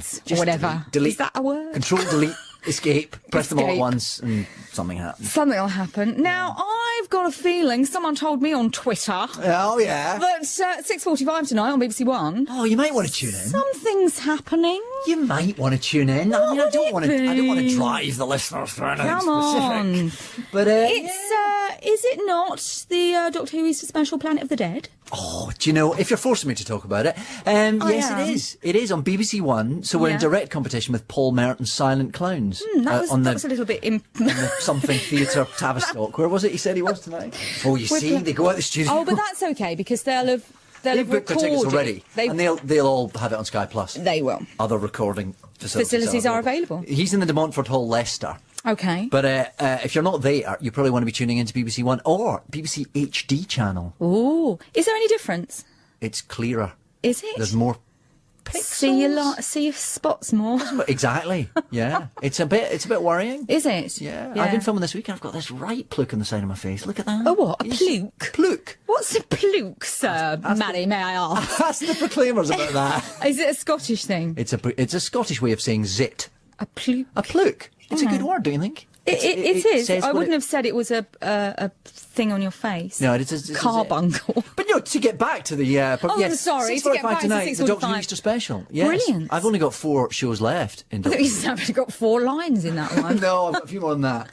And this is the first of my last 4. But we have some rather interesting guest cast for the finale later on this year, don't we, Catherine? We do. Yeah. We do. You do. Yeah, I think we can say we. Can we say we do? Yeah, the Sun took a picture of you, put it in the paper, so everyone knows you're back in it. We can't pretend any longer. Imagine we were just messing with them, though. Yeah, well, yes. That would be good. Yes. But there's somebody else who's back, isn't there? There is someone else who's back. Yeah, the Lord Bernard of Cribbins. The Lordest Bernard of Cribbins, my on-screen grandfather. Yeah. And he's just a force of nature, He is unstoppable. He's fantastic. Is he 80 now? Yeah. I mean... Who was it? Oh, someone said to him on the catering bus, what are you about, about 80 or over 80, about 90, something like that.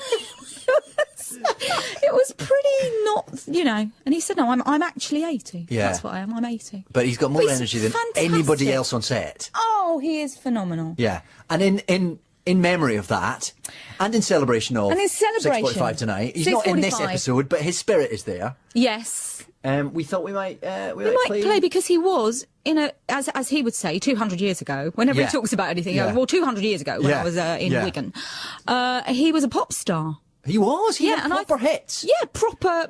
You know, what do they call it? The hit parade. The hit parade. He was astride it like a colossus. He was.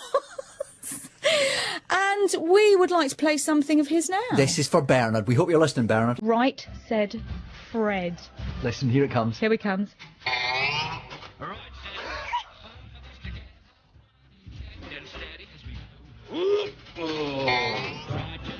It couldn't even lift it. We was getting nowhere. And so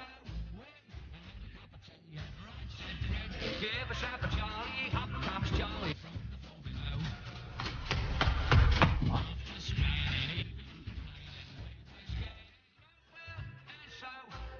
And a cup of tea and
Charlie had a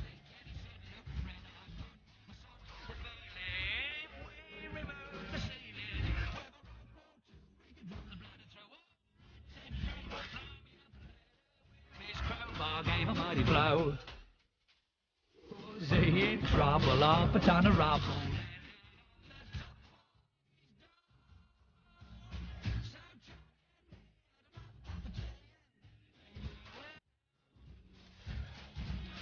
I said to Charlie, we'll just have to leave it set.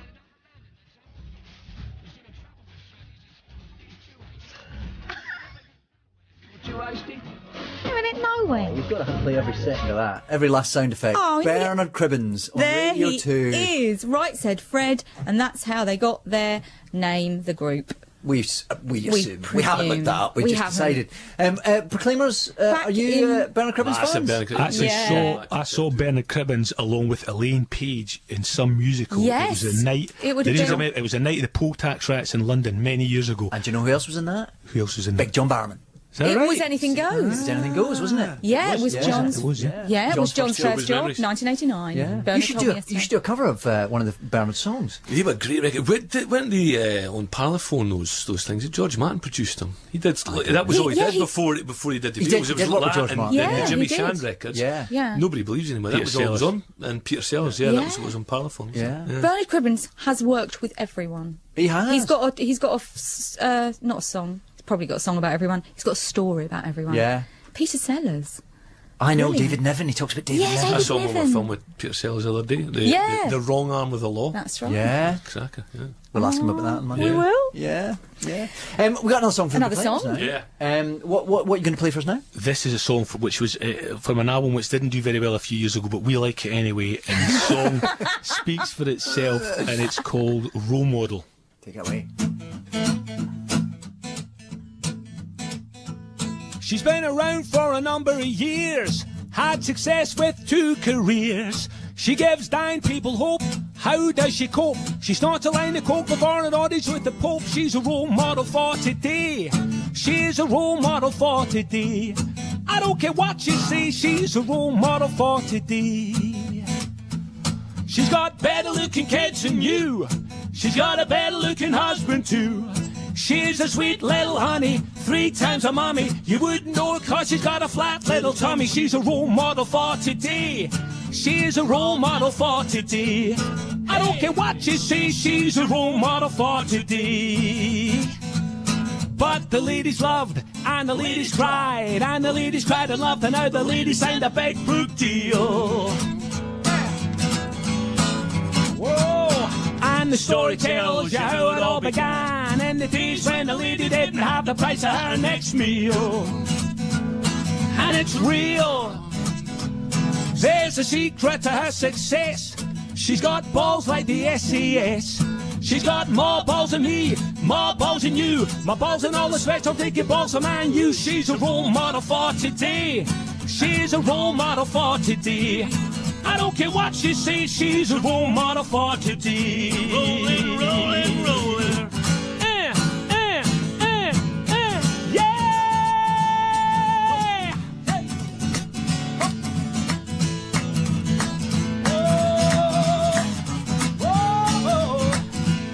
Yes! But the ladies loved, and the ladies cried, and the ladies cried and loved, and now the ladies signed a big book deal.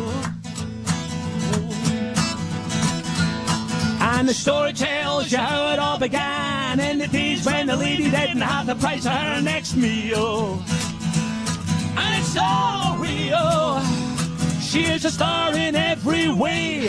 She is loved by straights and gays. She's taking water by the sip, a baby on her hip, a little silver ring through a lower set of lips. She's a role model for today. This girl's a role model for today. I don't care what she says, she's a role model for today. I don't care what you say, she's a role model for today. Hey, what she says, she's a role model for today. Fantastic. Excellent. Oh. What a great song. Thank you, boys. Thank you very much. We've got one more from you before the day is out. It's like having won a task on The Apprentice and you get a private sitting with someone. Brilliant. That's what they got this week. They got a private sitting with Catherine Jenkins. Right. The winning team. I'd rather have Well, this that's what I'm saying. I think Catherine Jenkins is great. It's fantastic. Yeah. You could be the Celebrity Apprentice next time round. You could do that. We'll do Definite. anything. Really? with this new record, We'll do we're gonna have to, anything. you know. Just keep those touring costs down. If it was in my gift. How do you manage it all? Do you, when all the publicity stuff starts again? How do you cope with that well? Is You it kind of you take it in your stride. I mean, I think you know, we had a lot of success when we were like 25, 26, and then it kind of lessened for a few years, and then we got more success. And I think you cope with it better once you've had it once. It kind of lessens and it comes back, and you just go It's with in the flow. perspective, isn't it? Exactly. Yeah. Yeah. What's the question you get asked that your heart sinks every time, and you have to kind of? Where did you first meet? That's it has happened. It once was off a DJ in Stoke. Goodness. I won't name him Dan, and but it was, and once a little girl was on a radio show. But Yeah. where did you first meet was a good one. For anyone who doesn't know the Proclaimers, they are identical twin gentlemen. For anyone who hasn't quite got that joke. Oh, that's really funny. Excellent. Well, we'll see you in about an hour then. Yeah. Okay. Thanks for coming in again. All right. Brilliant. See you then. That's the Hey. Proclaimers, and this is Deacon Blue. Yeah.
Okay, I'm just reading. Can I just point out to the listeners before we go on that time I did the crashing the lyrics perfectly, but they switched the mic off. Yeah, that's true. I just would like to point that out. If you want. It's the people in the control room next door now sabotaging my DJ career. Yeah. Stop calling! Stop if it you want now. to be in the quiz, don't call anymore. Don't Just call stop. anymore. Please, we'll have to torture more pets in the Blue Peter studio. If you call, if you unfortunately, free calls will be charged. That makes me laugh when they say that. Don't calls call will be after. No, charged. when they say don't call after 12 o'clock because that's when the phone lines close. But if you do call after 12, you'll still be charged. Stop answering the phones. Isn't that the way to stop charging people? Good point. You know, how does that work? Anyway, it's not working here because it's all probably free. automated. Anyway, it's all free. Turn the from switch a BT off. landline. So it doesn't matter. But stop calling. Stop calling. Stop it now. But I am still joking about the Blue Peter pet before somebody has to write about it. Now we've got prizes for this competition. We have got two prizes. callers. They're lined up. They're being greased up and made ready at the moment. This is what they win. There's a pile of There's stuff. a pile of DVD stuff. Presumably, we can throw John. We can't throw John Barrowman in. That's Music, not right. music. Let's make an will executive be yours. decision. You can win that too. You can win that. We might even get him to sign it. That's right. Now there you go. Come on. Now you're talking. We've got. What's that? We've got Rory the racing car. Did you know just make Rory? that theme tune up, or no, do you know it? That's the actual. Rory. Okay. Yeah. Oh yeah, That's a I DVD? just pull Is that a jingles DVD? out. Yeah. Or is it it's like a game or something? Oh, no, it's not. It's a DVD.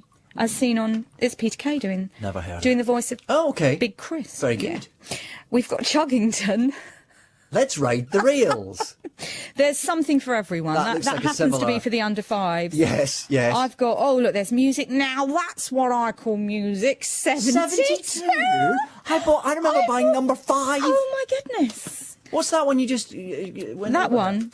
Scene Bean. Why do you not want to talk about Scene Bean? I don't not want to talk about Scene Bean. I just You thought I'd did. mix thing up. You just put that in the pile without I didn't. talking I just about thought, it. well, that's another DVD. I was going to mention the Do you know series. I what? was coming back Do you to know Scene what, Bean. Catherine? Do you know what? Sharp's Peril. It's not a DVD. What it's is a it? Blu-ray. What's that mean? That means it's high def. High def. Is that a difference to high HD? Is it the same thing? Same thing. Oh yeah. Yeah. So blue. Oh, I don't know. Blu-ray. So does that mean You need a special machine for that. Yeah. Would you be bothered? Is it worth it? I don't know. It is more pixels. Is it more pixels? More pixels Okay. for your buck. So look, we've Although got obviously Scene free. Bean. Scene Bean, Sharp's Peril. Sharp as Peril. Yes.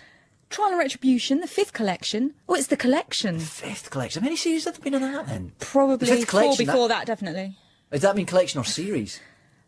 Oh, I see what you mean. You mean, is it like a little anthology of... It might be. Of stuff. I don't know. But it's good all the same. 101 pirate radio hits. 101? Yeah. Is that managing Is that to what it cash in said? on the boat 101? that rock I without wonder, actually paying I any kind of wonder. licensing agreement? I think it It sounded probably like is. it. Is What's that in your pile, David? I've got 3 DVDs from the Doctor Who stable. The Doctor Who series, the Doctor Who collection. The Doctor Who collection. We've got The Next Doctor with Oh, me, I saw David that last Morrissey. night. I saw it again last night. It was on last night. Now, you know when they pulled you along, you Yeah, and David yeah, Morrissey, yeah. was that actually you being pulled along? Oh, yeah. That Pulled fast, along the or was floor that on my camera? bum. Brilliant. That They built this little sort of bucket that we sledge. sat in. Yeah. Okay, that looked good. It was good. We've got that. We've got Series 3, Volume 2, Daleks in Manhattan, Evolution of the Daleks, Lazarus Experiment, and 42. That's too much information, isn't it? Too much We've got information. that. Just say Oh, Doctor we've got Who. one. it's They've fine. got one with you in it. Oh, there you bless are. their hearts. There That's you nice. are. Nice picture, that one. Thanks very much. Yeah.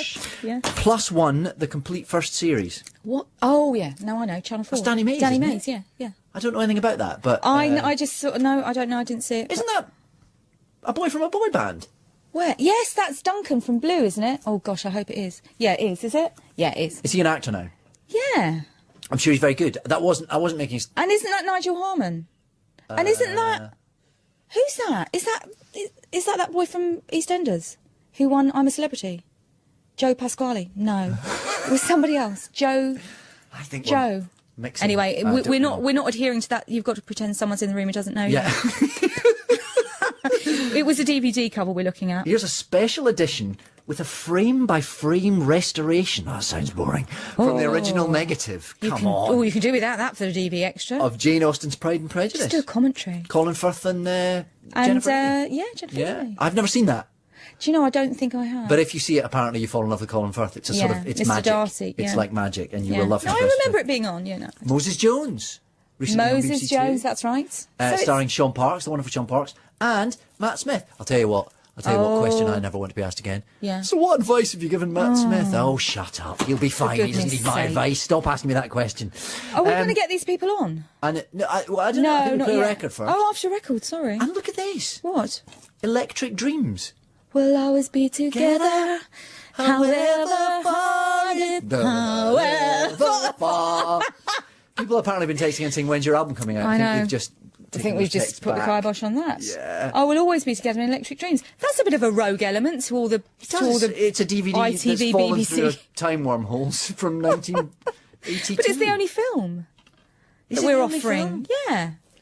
You know, we're you're offering right. lots of collections. telly. Yeah, lots of Lots of telly. telly and a little bit of film. And a free little bit of film from the 80s. CD that we've just yeah, found. it's all good. Music. So I think what we do now is we play a record and then we come back and we meet our contestants. Is that right? Yes, they're nodding at us through the glass. Oh, very good. Yeah. So this coming up now is Pandemonium from the Pet Shop Boys new album. Boys. Album's called Yes. Oh. Pet Shop Boys recently were decorated at the Brits for being still alive. Being named after a Doctor Who. Dead, yeah. Exactly. Named after There's you. another question. Where'd you get your name from? Yeah, where'd you get your name shut from? up.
That's the Pet Shop Boys. That's from Yes, their new album. Very good it is too. I'm reading these questions. Yeah. I wouldn't have much of a chance of Really? answering them. No. No, I don't even know the first one, and I Never mind the question. It's the rules of the quiz that I think are going to cause most consternation. But we have two people on the line. Apparently, they're going to appear on our headphone speaker type things right now. Is it? We have to say hello to Fran. Hello, Fran. Hello. Hey, Hello, Fran. Hello. Oh, you're a little bit quiet in my headphones. Maybe somebody Sorry, next door. I'll try talking No, louder. it's not you. Somebody next door will twiddle a button and it'll all Right, happen. okay. You're still very quiet, Fran. Sorry. No, it's not That's your all fault. right. Hello, Fran. How are you doing? I'm very well, thank you. Where Well, are you I just calling live us up here from? in Manchester. Manchester. You're in Manchester. Indeed, yes. Very good. How is it in Manchester today? Great, yeah, lovely. Sun shines out. Is it? Gosh, it's not here. Easter is always grey in London, I See, think. it doesn't rain in Manchester all the time like everyone thinks. Yes, it does, Come Fran. Don't make it up. Don't it's always believe what they raining in tell you. Manchester. What do you do up there in Manchester? I work in IT systems support. Oh, Catherine So I Tate. was very- Catherine I've just Tate's blanked looking out. very blank. What does that actually mean? What do you when you? IT system support. I don't take the phone calls when people have problems. I'm sort of the next line along, so I go and help them after they've moaned at someone else. Oh, that's good. Does that mean they come to you often quite irate? Yeah, not always, no, because if I fix it, then they love me. But if I don't, then yes, they are. Do people get? Do some people go a bit mental and start swearing and screaming? Not to me, generally, No. no. They've already I vented tend their to charm them, so I'm just all right usually. I bet you do. What's your most charming technique? How do you calm them down? Just I just fix say, their I know what you mean. Yeah, our system's just slow. You Empathy. just agree with them and empathise. Agree with how rubbish your company is, I suppose. No, I'd never say it. Oh, I know. It's terrible. Aren't they awful? They're awful. I bet you really regret buying that computer now. I'd take it back if I were you. No. Do you work for a specific company then? I do, yeah. I work for BOC. I don't even know. A big Ox. I thought they We were used an to have airline. the British Oxygen Company, but it doesn't anymore. Right. And it's sort of software, when software goes wrong. No. Well, it's the people who sort of take orders off customers and they use the systems, and it's sort of if they go down, then they tend to scream because they can't take orders or or fill any cylinders, and which is a bit of a pain. So. Right. Yeah. Do you enjoy it? Is it a good job? Yeah, I love my job. Yeah, really good. Works with some really great people, so yeah, it's a good job.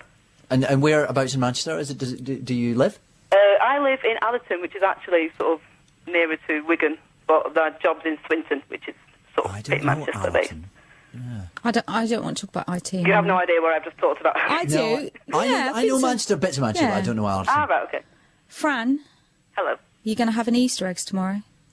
Well, I'm trying to lose weight, so I'm thinking of hoping no. How are you doing it? What are you following a system? I'm at Weight Watchers. Oh, yeah. But it's kind of coming off slowly. It comes off and then That's when the best way. When I'm good, I'm really good, and when I'm bad, I'm really bad. But that's the healthy way, isn't it? Yeah.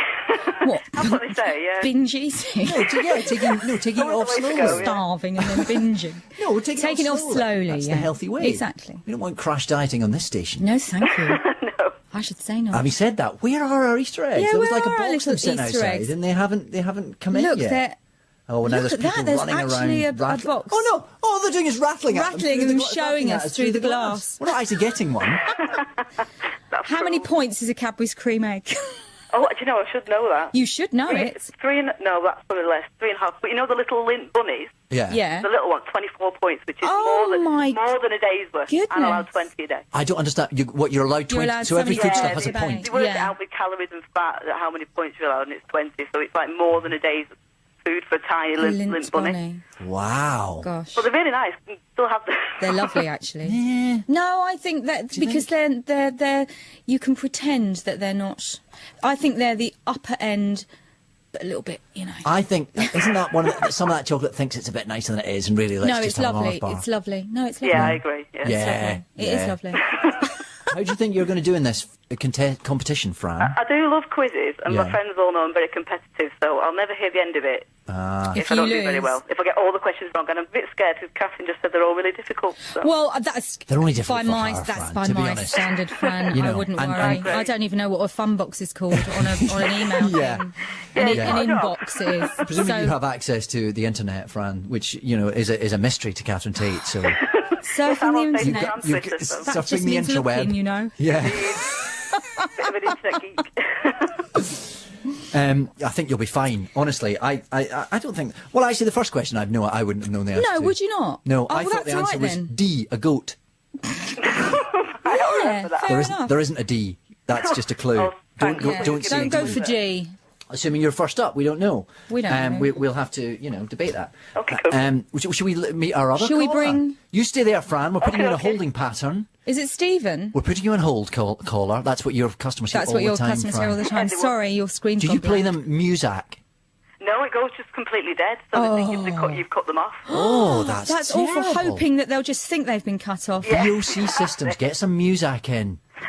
That's how to improve your customer relations. I'll suggest Get some John Barrowman Make sure playing you do. down the Get line. John Barrowman. He'll come and sing to you live. Music. His next album's going to be music. Which of the prizes do you fancy most, Fran? The Doctor Who DVDs, obviously. Come on, it's the correct answer. Fran, I what just about signed Scene one. Bean? I'm going to Sharp get as Catherine to Peril. sign that. There. I'm not bothered about that, really. You're not bothered No, with I'm not Scene bothered. Bean? I'm not bothered. But it's on Blu-ray. It's on Blu-ray. Does that mean anything Do to I you? get a player as well? Are you a stranger to Blu-ray? Yeah, do I get the player to go with it? Oh, I think we can stretch to that. No. They're shaking their heads Sorry. furiously through the glass. Can I just clarify that Blu-ray is something you need a different machine Yeah, for? yeah, yeah. And High it just definition. shows people's spots more. You can play it on a PlayStation 3 if you've You got can one. play it on a PlayStation. Do you have a PlayStation 3? No, I want a Nintendo Wii, but I can't really justify Oh, it. I've got one of them, I think. Oh, no, everyone's got one, right? Is it where you stand on a board? Yeah, And it tells you how much you weigh? And your little character goes really fat when you stand on it. Is that a pair of scales? Is that Weight Watchers approved? I don't think it's endorsed, but I'm sure they don't disapprove. No. No, Weight Watchers do not endorse. Is we the one where you can make yourself? You make Yeah, knees? you have a Wii. Yes. Oh, yes. that's good Yes, fun. it is. That's good fun. Yeah. It is, yeah, but when you stand on the Wii Fit board, if you're overweight, your character goes really Does fat. it go fat? And it's really, Oh, it's morale depressing, boosting when isn't that it? And doesn't it say your Wii age is 956? That's really yeah, that's funny. The one, yeah, mine Yeah. is ridiculously old, yeah. Unless you're Bernard Cribbins, when your Wii age is probably at 24. Well, Fran, good luck. Thank you very much. We're going to Yes, we're going good luck to you, we're caller. going to put you on hold, caller, Thank you. and we're going to speak to Stephen. Hello, Stephen. Hello there. Hey, Stephen. How you doing? Oh, Stephen. Oh, look what I've done. Stephen? I've signed it in the wrong place. Have we lost Stephen? I'm still here, but it sounds like you're floating in the distance. We're floating in the he is a distance. Time Lord. I am floating there. I'm levitating. I'm levitating naked. That's why there's no webcam. Can you hear me now? Any better? Yeah, I can hear you a little better now, but only 'cause I've turned the radio up. Aren't you supposed to turn it off? Yeah. Turn it off, Turn your Stephen. radio off. Yeah, but if I turn it off... What? You won't be able to hear us? We'll We're be on the phone. We'll be down the phone if we talk into the microphone really close. Oh, I can hear you now. Oh, that's it. I can hear. Have you turned? Is that better? Have you turned the radio off? I have turned it off. Yeah. you hear us that's now? all right. Yes, I can hear you fine. Oh, okay, great. Sorry, Sorry about all that. Sorry, I'm sorry. I thought And we're how are you taking up a doing lot of your today, time, Stephen? Are you well? I am indeed. And where are you calling from? I'm calling from Hull. Hull. Hull. What part of Hull? West Hull. West Hull. West I only know Hull. Hessel. I know Hessel. Oh, well, it's near Hessel. Hessel. That's where I know. The house Right, martins well, came it's from just off Hull. Hessel Road I live, yeah. Oh, okay. And Maureen Lipman's from Hull. Is she? Yes, she is. And two Who else other is from people. Hull, Stephen? Who are Hull's people. famous? I mean, the house martins come Hull. from Hull. Anyone else? Okay. No, I know. No, No, no. no. Stephen. And what do you do up there Stephen, in Hull, what do you do? Stephen? I'm a student at the moment. What of? What of? History. I'm studying a history degree through the Open University. Well, maybe Oh, I next see. time you're in class, ask your teacher what famous people came from Hull. Yeah. That would tie in. What periods are you doing at the moment? It's an all-encompassing course that goes from the 15th century right up to the 20th century. I've just finished the 100 Years' War. Ooh. So, What's the best thing about the 100 Years' War? the best thing about the 100 Years' War. Yeah. Probably all the battles. There wasn't a great deal of them. All the war. Yeah. Yeah. All the It bloodshed. did go on a bit, didn't it? The 100-Year War. Yeah, I think it was just the fact that even the kings got stuck in. Yeah. You know, they didn't just sit on the throne while all the plebs did all the fighting like they do now. The kings got stuck in Who themselves. was in the 100 Years' War? I feel ashamed I don't Is know it? that. Oh, I'd be. Who was fighting? Is it the war? Is it? Well, it's the Wars of the Roses. Isn't it? Yeah, I was going to say the Wars of the Roses. I wish didn't know I'd that said was the same thing. The 100-Year War is also Yeah. the War of the Roses. Oh, I've done plays about that. Is that not Yorkshire and Lancashire? It's, you know... Is that no? Or was that the Civil War? It's the Houses of Lancashire. The houses. Yes, That's right. yes. That's right. Oh, we shouldn't have got into this, Catherine. We're now Oh, just it's showing our awful. ignorance. Stephen, are you familiar with the game? I'm not. No, I'm not generally a fan of Jonathan Ross, you see. So Oh, come on. I Okay, tuned so in we've- because David's presenting. Goodness me. Oh, God bless So you. Stick that on Twitter. Quite rude to Jonathan Ross and indirectly myself as well. So clearly you're a big Catherine Tate fan, right, Stephen? No. Oh, of course I am. Yeah. Yes, Well, yeah. I'm A little bit of a delay there. There he Satellite goes. link up to So, Hull there. Steve, yes. Yeah, going so, by. right, Catherine, why don't you run through the rules for our fever contestants here? Okay. Now listen carefully, because this is quite complicated. Well, do we have to read this out? Yeah, I've got to we'll read it quickly- out for compliance. No, you just need oh, don't worry For about goodness it. sake, Tell you what, answer we'll a go to the- we'll go question. to the news, Just answer and the then when we come question. back, we'll be oiled up. We'll be ready to go to play Froggy Went Froggy A-Flirting. went flirting. Fran, Stephen, stay there. Stephen, don't turn your radio on. This is BBC Radio 2 online, on digital, and on 88 to 91 FM. And I know.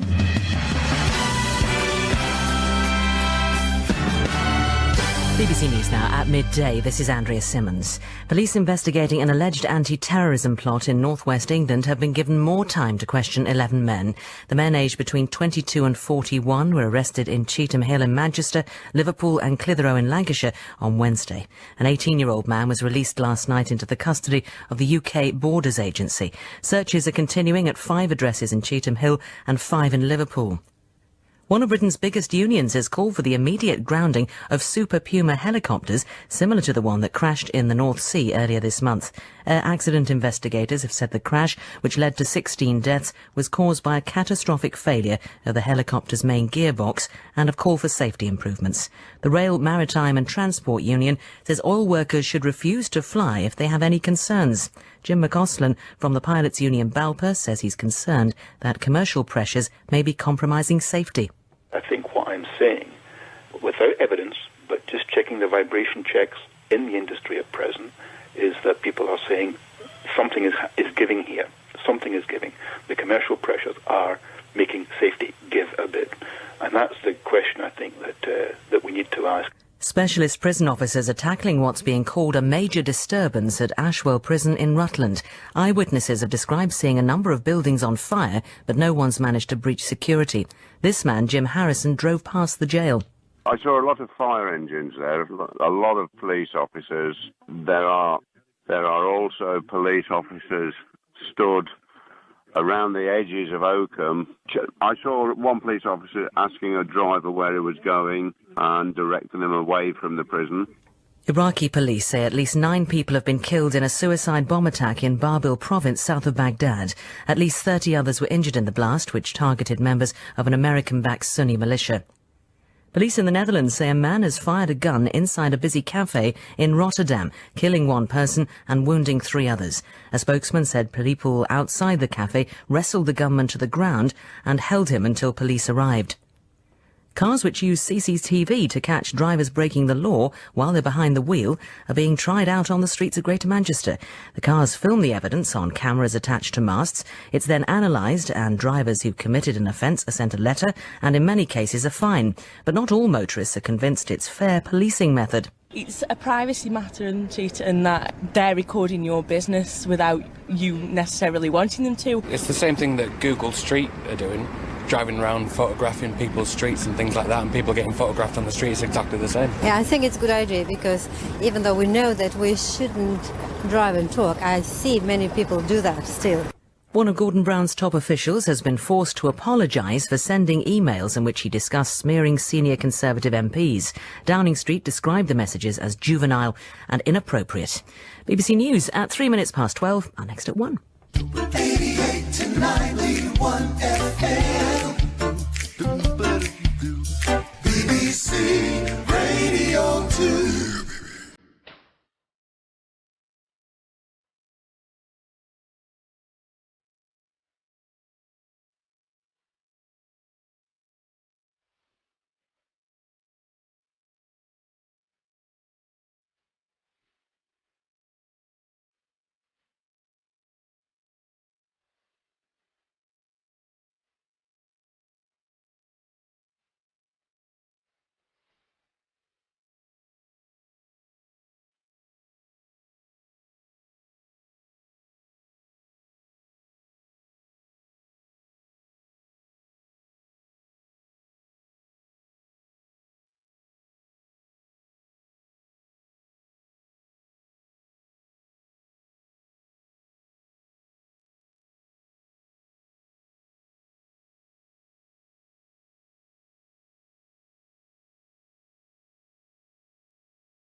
Kaiser Chiefs, Ruby, Ruby, Ruby. I love that song. It's a good one. Yeah. No, we're gonna attempt this quiz. Frankly, I thought it was very simple, and difficult. now I've just had the rules explained to me, and I'm very confused. You can now, Fran and Stephen, are you up with the rules on this? Hello. Hello. Hello. I have heard it once, but the scoring sort of confused me. So as long as I get the questions right, it'll be all right. Yeah, but you have to. You also need to, for the first question, you will be required to ribbit like a frog. Oh right, okay. How are we feeling about Were that? you not told that? I think I remember that from last week. Now I think about it. Give us your best ribbit, Fran. Ribbit. Very good. Stephen, let's. Ribbit. Ooh. Oh, good. Yeah. Surprisingly good. Slightly different approach there. Yeah. So what will happen is, Fran, it's like a clock, and what they've done is, to be honest, listeners, they've given us a clock face in the studio because they don't really But think it's we actually a can lily understand pad. this. It's actually a lily pad. Supposed to be a lily but pad. it's got 12 lilies on it. 12 numbered lilies on it. 12 numbered lilies. Resembling a clock. Yes. And you have to move round the clock. If you get one wrong, you go backwards. And it's the first person to catch up with the other person as you move round the clock forward or backwards, clockwise or anti-clockwise. Yes. Yes. But having said that, what you have to explain is that Fran is at the top on number 12. Yes. Stephen is at the bottom on number 6. Yeah. Don't know if that's made it any clearer. I think that becomes clearer then as we move on. Yeah. Stephen, are you all over this? I'll just try and answer the questions and see what happens. Yeah. There will be other things that you're required to choose numbers of I don't know. We're all clinging on with our fingernails, to be All honest. we know is that at the beginning of the game, it's open and you can both answer it. Yes. And whoever ribbits first. Yes.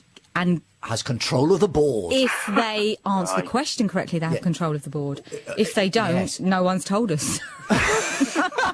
If they don't, I'm going to make an executive decision. The control of the board goes over to the other person. Ooh, I was going to say. That is right. Mercifully, that's right. Oh, it is. See, we can't make up rules, or again, it's the Blue Peter Pets. Oh dear, it's Cookie in the.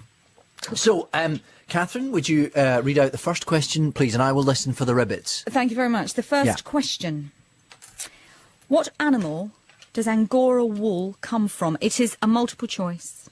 Is it A, rabbits? Is it B, cats? Or is it C, guinea pigs? Ribbit. I think Stephen was first. I think he was. Yeah. Stephen? Is it a guinea pig? It's not. It's not. The correct answer was rabbits, which means control of the board passes to Fran. Is that what you were going to say, Fran? It was, sorry, that was a very geeky thing to shout out, wasn't it? What? Was that what were you going to say? It was rabbit, yeah. Brilliant. I wouldn't have known that. You thought it was, what did you think it was, goat? I thought it was goat. I think if goat had been there, I would have thought it was goat. Yeah. Anyway, that means Stephen goes back one because he didn't get that right. So he's now on number 5, which means is he? Isn't he on number 5? Is he not on number 7? No, back one, anti-clockwise. Oh yeah. Yeah. Okay. So Stephen, you're now on number. No. Yes. No, it's 7, that's David, right. because she's coming round this way. Is it 5? Stephen's on 5. I don't understand this. Fran is on midnight. She's got control of the board. Okay. Now, Fran, do you want to answer one question, 2 questions, or 3 questions in a row? I don't And do you have to get them all right? No. Yes, you do, because if she gets the first one you wrong... don't. You just go backwards and forwards depending on... I don't know why this bit's in the rules, but it is. Go on. Oh. I'll start with 2. 2. 2, okay. Like you're just ploughing a medium course. Yes. 2. Fran, who is currently number 1 in both the UK singles and album chart? It's not multiple choice, this one. No. The Noisettes.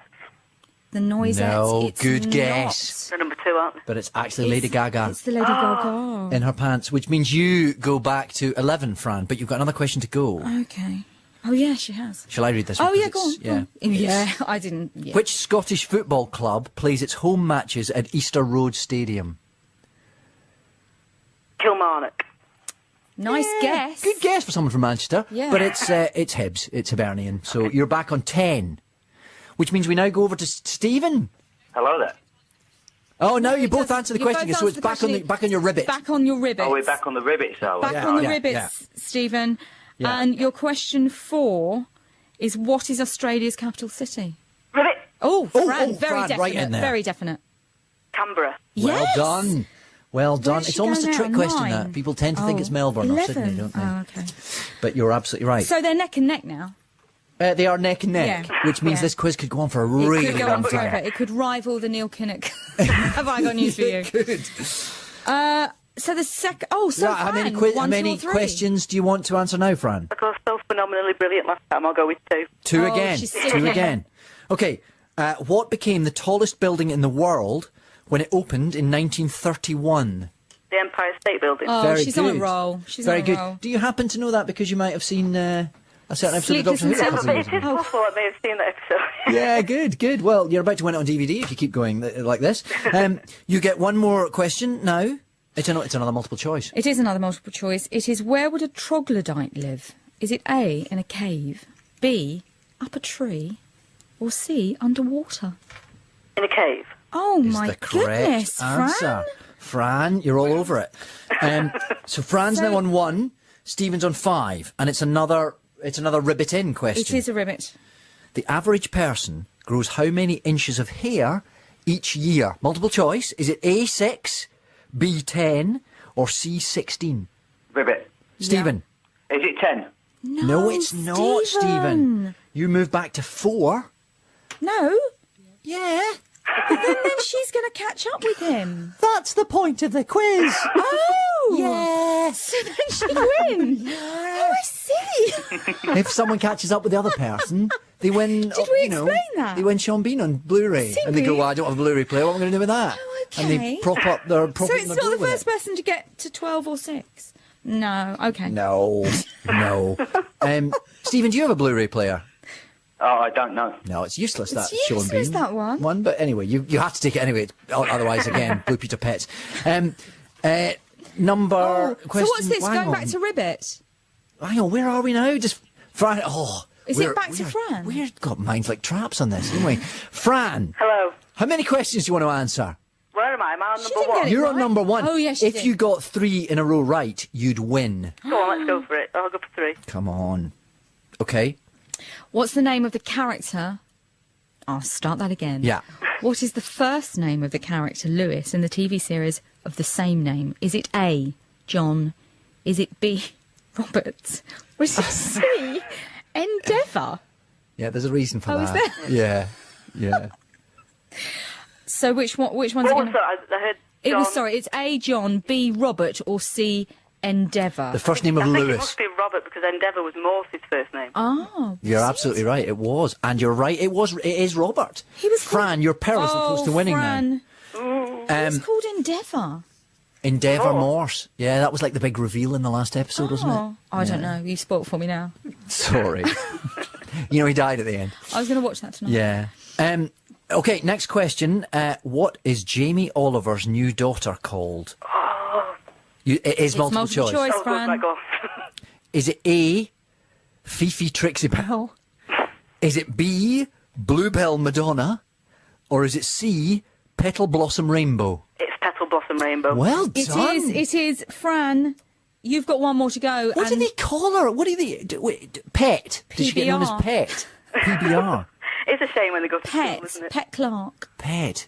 You wouldn't name a child Petal, would you? I'm sorry, Jamie. I'm Petal. sure I'm sure she's a lovely little girl. Mind you, his other baby's called Poppy. Well, that's So quite a maybe normal they've name. gone for Oh, it's like flowers. there's a flower theme. And I don't know what the other one's called. But Anyway, and also- you're within a heartbeat of winning Of Sean this Bean. now. No pressure then. Fran, are you a regular Radio 2 listener? I do like Radio 2, yes. I suspect you might I take think this you might then, get looking at the this. next question. I think you might want to run out and buy yourself a Blu-ray player. Yeah! Fran, who presents Radio 2's weekday breakfast show? Terry Wogan. Oh, Thank that's you! it. Froggy has been a flirting. Oh, she has now mounted Stephen. Stephen, you've been mounted on number 4. How does that on feel? the 4. Oh, not too bad. It's just a bit of fun, isn't it? Yes. Well, I don't know. It's the winning that matters, not how I it think, looks. on Easter weekend. I think it's important to remember that. I think that's the message of Easter. But well done, Fran. You got all this stuff. Sounds to me All like this you've is maybe yours. got some of these Doctor No, Who that's DVDs brilliant. already. So I was looking on last night on sales to get the Doctor Who DVDs, and so that's great. Oh, there we go. Well, I'll tell you what, we'll sign them for you as well. Oh, smashing! Thank you. Just to make sure they're not worth anything. And John Barrowman. We'll get, Can I get a signed John Barrowman if, of course, he comes in? We still don't know. Well, we just don't know whether or not if he's going to be coaxed out of hiding. His extreme shyness will allow it. Publicity shy nature. We hope but we're fingers crossed. Yeah. He'll be here and we'll get him to sign that copy of Music. Music.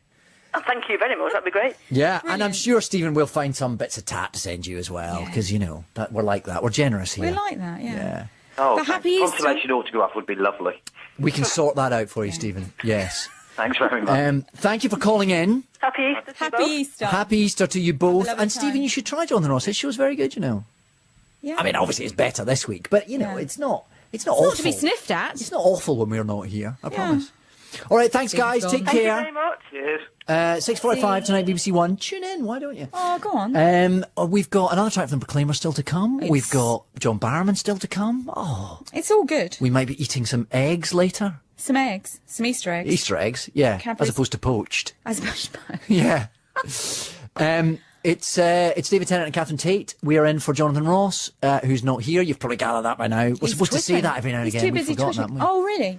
Yeah, Jonathan we're supposed to Ross remind them, because all these is people are not tuning here. in going, What's going on? Where's Jonathan? What's going on? He's twittering furiously. Twittering. Text in 88291. Still texting.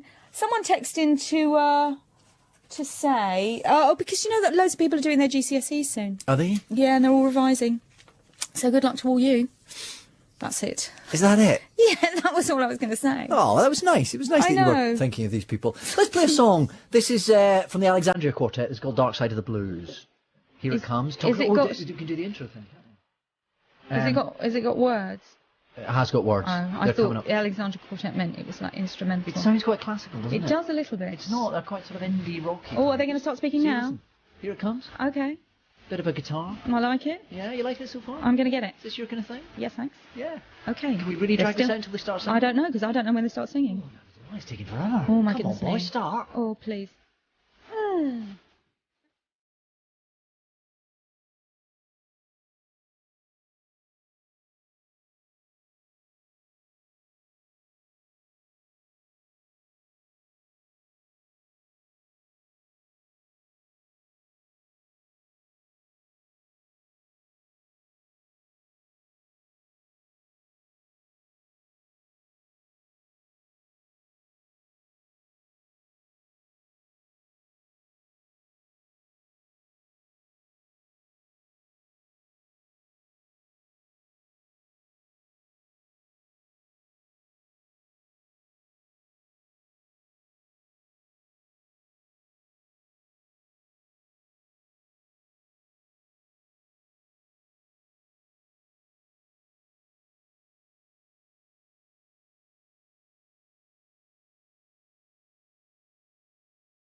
In Radio 2 HQ, operatives have been toiling away over hot hard drives just to bring you a new and improved Radio 2 experience. And now, it's finally ready! Waiting for your visit, the beautiful, the gorgeous, the spanking new BBC Radio 2 website. We've made it easier for you to find out what's on. Customise the homepage with your favourite shows. See what's hot on the iPlayer from Radio 2. Find out what's coming up. See the track listings of each show. And of course, in studio, webcams. Yes, witness the wonder that is the back of Johnny's head. The brand new Radio 2 website. See it all at bbc.co.uk/Radio 2. John Barrowman is in the building. Is he? John Yes, Barrowman he has been is. chatting to the Proclaimers. Yes. Wow. How has he been trying to get you to sing on his next album? He was trying to get us to do something for some TV show. Ah, yes. More of that I think later. that'll have to be the next series because we can't do it for this And one. asking about harmonicas. Oh, yeah. And keys, which keys we sing in. And he sings in many different keys also because he can actually sing and it makes it more interesting. And he says he gets very bored with bands, he goes to see bands and they're all singing in one key and right. It's not very... How many keys do you sing in? 50, I think. Yes. Equally badly. 50 and more. Yeah. You say you're going up to Paisley soon? Yeah, I'll go show on Monday night. The Hibs are playing a game against St Mirren on Monday evening. So the only we'll go football through. games I've ever been to are St Mirren games. Yeah. I'm not really a football fan at all. But Mark McKechnie used to take me. I wonder if he's listening. If you're listening, Mark McKechnie, text in 88291. Who is he to you? He was a chap I was at school with. Oh, he used to take me as if he was like a responsible adult. Well, his dad used to take us both, if I'm honest. Anyway, that's really not That's interesting. between you and Mark. It is, isn't it? And we've got one more live track from the Proclaimers to come. What are you going to give us this time, boys? We're going to give you an abridged version of Sunshine and Leaf. Why abridged? Because we felt that it was kind of maybe a little bit too slow and too long for this show at this present time. It can't be slow and long enough for me. We'll give you the taste of it. But it's all that talk of Neil Kinnock. People are getting nervous. Timing. Yeah. It's been. Can I just say, it's such a treat to have you here. And the fact that you're about to sing Sunshine and Leaf, I might well up. Oh. Ladies and gentlemen, here's the Proclaimers.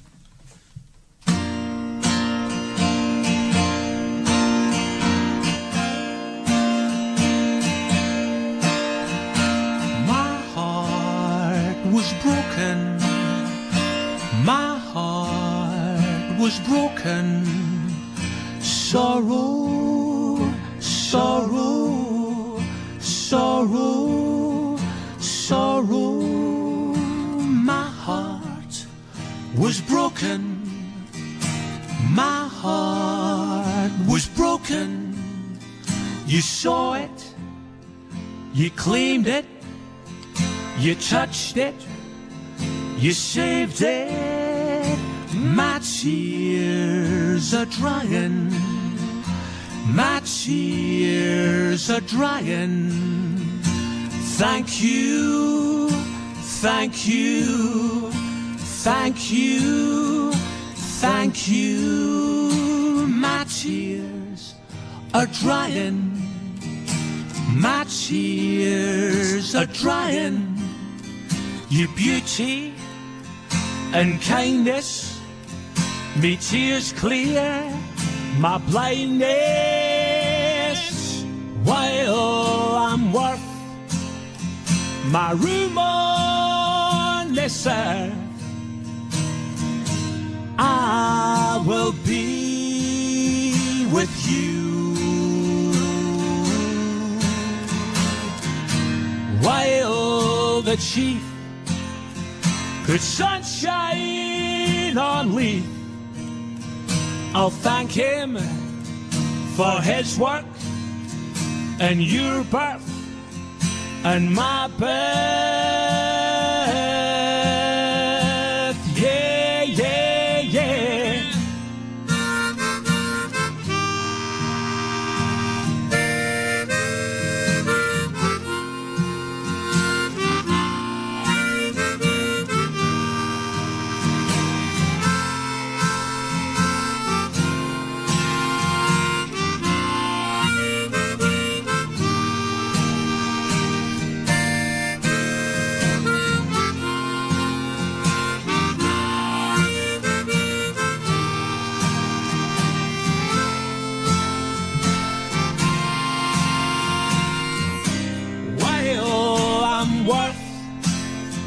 my room on this earth. I will be with you. Hail the chief, the sunshine on Leith. I'll thank him for his work and your birth and my birth. Yeah, yeah, yeah, yeah, yeah, yeah.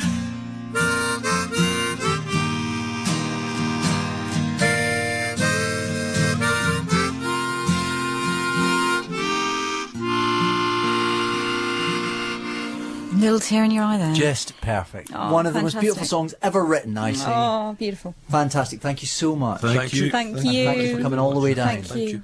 I can't wait for the next album. How long have we got to wait now? 15th of June. Right. Notes and rhymes. It's Excellent. a cracker. They'll love it. Cannot I wait. bet. And thank you for giving us a bit of the back catalogue All this right, morning as thank well. you. That's all right. Greatest Hits album still available, right? Yeah. Good record shops if there's any still on. Thank you so much for coming all this way. Broken Ribbon all. All right. It's been a real pleasure to have you. Thank you so much. Thank you very much. See you. See you.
had a message from Jonathan Ross. Yeah, go on. On Twitter. Or I don't know how they do it, obviously sending in, someone just typed it out. It says, please tell David and Catherine I would listen, but don't want their show to interfere with my twittering. Far more important. Oh, you see. It takes over people's lives. Yeah, it does. He's obsessed. The man's obsessed. We've got Big John Barrowman still to come. He's imminent. He's been contained. He's in the studio. They've given him a few shots of adrenaline. Yes. He's outside running through some tunes with the Proclaimers right now. He is. But after this next track, he's going to be with us. This is Big Bad Handsome Man, which I think is quite appropriate. Imelda May.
He's a big bad, He's a handsome big man. Shaka Khan. Oh, Shaka Khan. He's a big in bad. the studio now. Don't scare him. Okay. Don't scare him with your questions. It's John Barrowman. It's timid, retiring. John Barrowman, ladies! Hey! I'm actually quite scared that you two are doing this. I don't know what to think. Nobody knows what to think. Nobody knows what to think. But I speak to you in American, Catherine, and then I turn to David and I speak to him in Scottish. That's right. It's crazy. They give you, when you do something like this, you get given, what do you call this? Research, yeah, background notes. You're supposed to read them. There's also stuff, we've read them. I knew it all, John, anyway. There's also things about you. And then the last thing it says, John Barrowman says that when he talks to his parents, he talks in a Scottish accent. Says? Yeah. Says, as if... Says? Clearly well, doesn't that's believe what we're you. saying. No, The researcher on the Jonathan Ross show clearly doesn't believe you. But it's true, isn't it? Yeah, it's true. But before we go any further, because Yeah. you two have been complaining all morning. Yeah. There you go. Your signed copy. Signed DVD. Your signed DVD. Thank Yeah, you. you might not be able to read. Oh, I can read it. My Mr. 10-inch. You will always be my doctor. Thanks, John. Nice. Oh. I can't read mine. Oh, forget it. Put your glasses on. Says Catherine. Learn to you write. and me, Mr. and Mrs. Musical Theatre. I It's love true. you. It's true. It's true. Yeah. It's true. Now, John, Yeah. you probably get about 14 things you're promoting. You usually do, don't you? No, I'm okay. It's You are you know, Mr. Non-Stop. Just around- yeah. Is there anything you can't or won't do? Yeah, there are things that I won't do, but I mean I don't know. I just like to work. Yeah. I know, but you I do. enjoy it. I get a thrill getting up every. This is so weird. I'm going to choose. I'm going to speak American. Okay. Okay. Yes. Okay, Speak American. make a Yeah. choice. I'm gonna when I love getting up. I love doing the work. I just like to entertain people. And I'm gonna be honest. I actually like watching. We watched the Weakest Link last night. My sister and I sat and watched the Doctor Who. Oh, it was on again? It was on again. Yeah. You know, and it's funny. I like watching all of us do our thing. Yeah. You know, and it's quite funny. And you know, you, Catherine, you make me laugh all the time. Thank you. The first thing John ever said to me, he came up to me in Cardiff and I'd never met him. He went, No, it's fine. I'm not going to say the actual word. But he went, you make me and my family pee my pants. Pee our pants. And then that was my way of hello. I remember after that, when it was on the TARDIS too, and we did something, and I looked at you and I went, all right. And then I looked at David and he went, and I thought, I just put my foot in my mouth and he said everyone's done it. We've all quoted one of our characters. Everybody did within seconds of Catherine walking on set. Working's a good thing. I like to work. I like to have a good time. So are you not happy unless you're working? Can you relax? That's what I want to know. What's really funny is Scott and I just came back from Barbados a couple of weeks ago, and that's the first vacation I've had in about 2 years. And for the first time ever, he actually turned to me and he said, "Are you okay?" And I said, "What do you mean, am I okay?" And he said, "I'm just a bit frightened because I've never seen you relax before." I did. Wow. I completely turned off. Good. I relaxed. Yeah. It took me a couple of days, and then I went, that's it. I didn't, I sat on the beach. I went into the water. I went to the pool. I ate. I did all the stuff you do on holiday, but completely shut down a bit. Now, do you Twitter? Do you MyFace or whatever it's called? Absolutely not. MyFace? No. Are you on MyFace? No, Facebook. That's too. Facebook, MySpace, and Twitter. You've elided some things there. You want to hear something? I have people who are impersonating me on Facebook and Twitter. We're not strangers to that. No. Have you tried to stop them? No, it's quite hard. People are allowed to do what they like. I could go on and say that I'm David Tennant, and I don't have to prove anything. But for you to prove that I am not David Tennant, you have to go through a complete rigmarole. I know. And I can't. So just know, I say it now. I do not have any Facebook, MySpace, or Twitter profile. Neither do I. It goes without saying that. Thank you very much. I'll text you later. So tell us about next Saturday night stuff. Next Saturday night, Saturday night entertainment. Oh my goodness, all about it. Mr. Lighthead. Tonight's the night. Tonight's the night, completely. That's it. Yeah. No, it's not that, actually. Is that not it? Tonight's the night. Tonight's the night, which is a wish fulfillment program making people's performance dreams come true. It's John will fix it. Sort of. Do you sit in a big chair that cups of tea come out? Yeah, I don't wear a shell suit. Can you see me in a shell suit? It would be good. Don't even. No, you can carry it off, John, if anyone can carry it off. What time is it? It's 6:50 Saturday evenings, and it's for six weeks, starting next weekend. It's the whole premise is I've been traveling around the country and meeting people and doing surprise hits on them with hidden cameras in their houses, in their workplace. And just to give you one off the top of my head, there was a young lady who in fact, I'll do one from the first show. There's a guy who's given up a lot of his time to help the young people in his community in North Wales, and his dream is to be on the West End. And we hook him up basically with the cast of Jersey Boys and make his dream come true. And he performs live to the nation with the Jersey Boys, and he's the fifth season, which we called him. So, and it's what I really love is watching the reaction of the people when you tell them what's going to happen to them, and they're just so appreciative of it. And then also, we rang Ronan Keating up to have him help out a young lady who'd had skull cancer, and was pregnant when she had it and couldn't take care of the baby. A great, a great kind of survival story. And then we rang him up, and she thought she was singing with me. We rang Ronan up and said, "Would you sing with her?"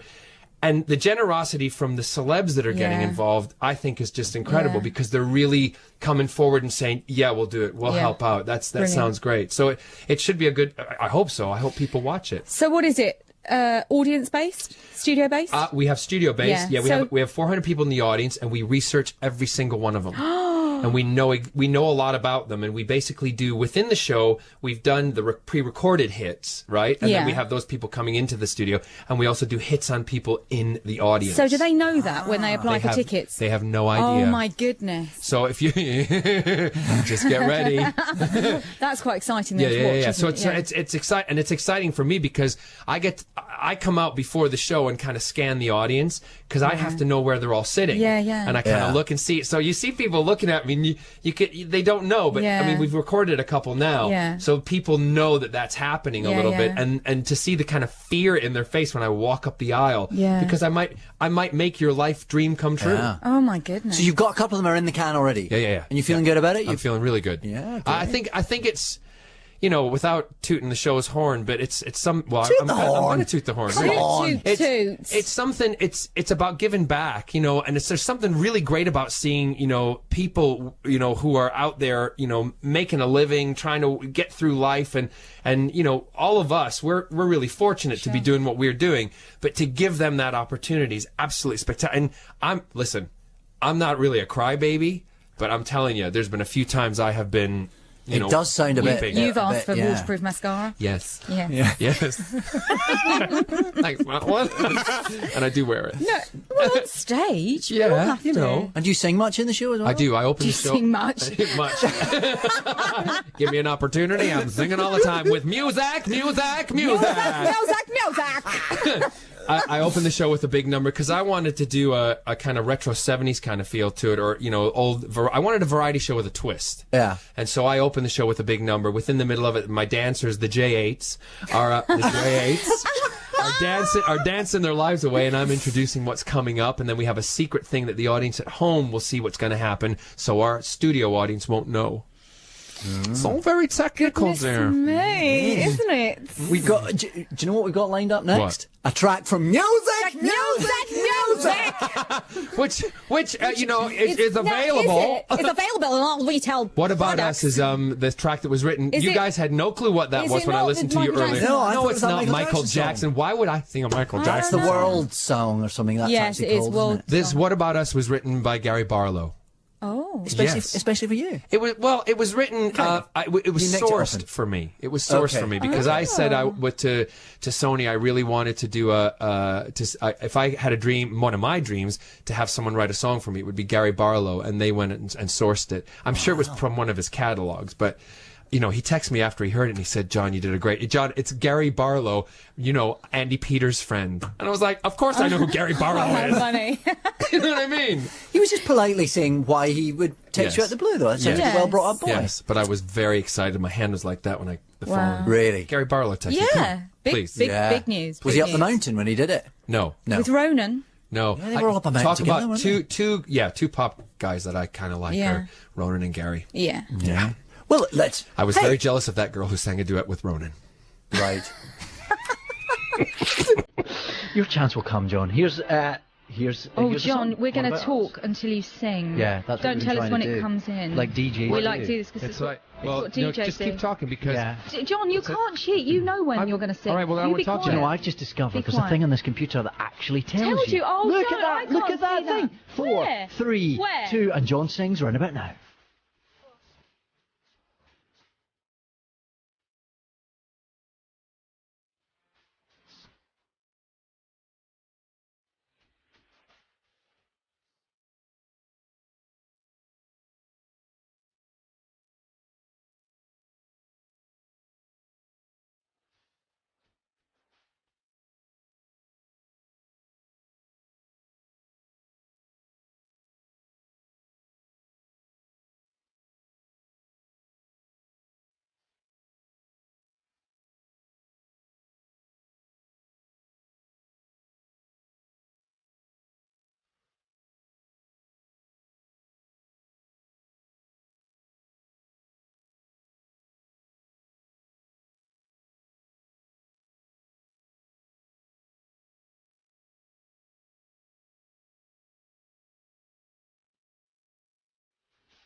Beginning of that record, very lovely, John. Thank Very you very lovely. much. At the beginning of that record, John sort of leaned over and presented Catherine and I with gifts. Oh, Very, lovely. very nicely. Fantastic. Tell the truth. And then said... And then said, to be honest, I just got them free at the last thing of that. I'm recycling. Regifting. That's brilliant. But regifting, but that was That's a because good I one remember to coming re-gift. into your Look at trailer. that. Tell them Yeah. why I gave you that candle. He came in... Yeah, but I'm not in the same trailer now. Did you get a new one? Yeah. Thank goodness. Thank goodness. John has got me a fantastic... Is this a candle? Yes. You can't say the name of it. I can't, but I can say what flavour it is. It's Go on. white narcissus and jasmine. White narcissist. Mate, you want to talk, John. I mean, God bless them, but when you kept all those dogs in your trailer down there... Yeah, I know. It wasn't the most fragrant place in No, the but world. I was conscious of it, and I made sure it was Yeah. clean when they were done. Yeah. But yeah. You've But Catherine's didn't smell like dogs. Catherine had a problem with her toilet. Oh. The plumbing, because Yeah. sometimes, in those trailers, the plumbing backfires a little these are the bit. trailers that you that are portable dressing rooms when we're on location. Obviously. And the guys who look after them, they're really good. Fantastic. But when a problem something goes wrong, it goes wrong. You don't want to back up on a chemical toilet. Well, you That is don't. That's not why when something you I went in there, I mean, when I first went into the trailer, when I started the full series, Yeah. it'd been the trailer that Kylie had used. Lots of Kylie candles all the way around. Really? And we know why. Because she didn't like smell either. No, I imagine Kylie was rather affronted to be forced with a chemical loo smell. She's a bit too fragrant for that. She's one of us, though. She's one of us. I'm not saying she's not. She's very, very much one of us. But you don't stink up Kylie's trailer with a chemical toilet. He's That's like, not- Kylie that's not stink what up you the do. trailer. Yeah, if she wants to stink up the She trailer, can that's stink her it up. decision. Kylie can do whatever she Kylie likes. can do whatever she likes. She's Kylie. The law of Kylie. Kylie with a K. I know him so well. Yeah. All right. I heard you earlier. And it's not me singing an American John That and would a be Scottish so John. funny, That though, would John. be brilliant, actually. Well, you've got to hear do about that. You would? Yeah. And you've got to do it in a big fur hat. One in a big fur hat. One was in a big fur hat. Nothing is so good it lasts eternally. Perfect situations must go wrong, but it took time to understand the man. There it is. That would be good. Oh, I Yeah, used to. no, So it's- what is the solo version of that? Well, Danny Boys, who was one of the Joseph Boys, who I supported, Danny Boy. and he's now doing Boy's a Avenue comedian. Q, and he I asked him to yes. come and sing it with me because it's always been sung with two women Yeah. about a man, and me being slightly doing things with the John Barrowman twist, Slightly gay- theatrical. slightly theatrical and gay. I have two boys singing about another guy. So, and then we have the solo version, which is just me singing. Okay. It's actually it's a really good. Elaine Page played it a lot on her Radio 2 show on Sundays, which was really, really kind of him and nice.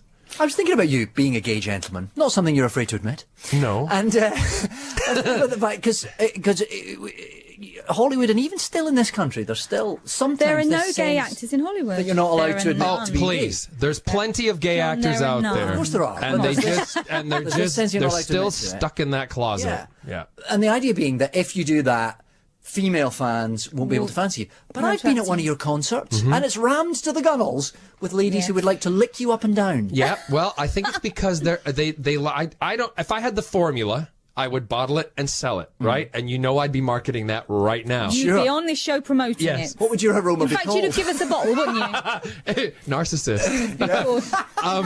It's I don't know why, but I think they appreciate, audiences appreciate honesty, and they appreciate you being yourself. Well, it proves it's not an issue, doesn't it? Well, of course it's not an issue. Yeah. I mean, I always say I'm not there to bring.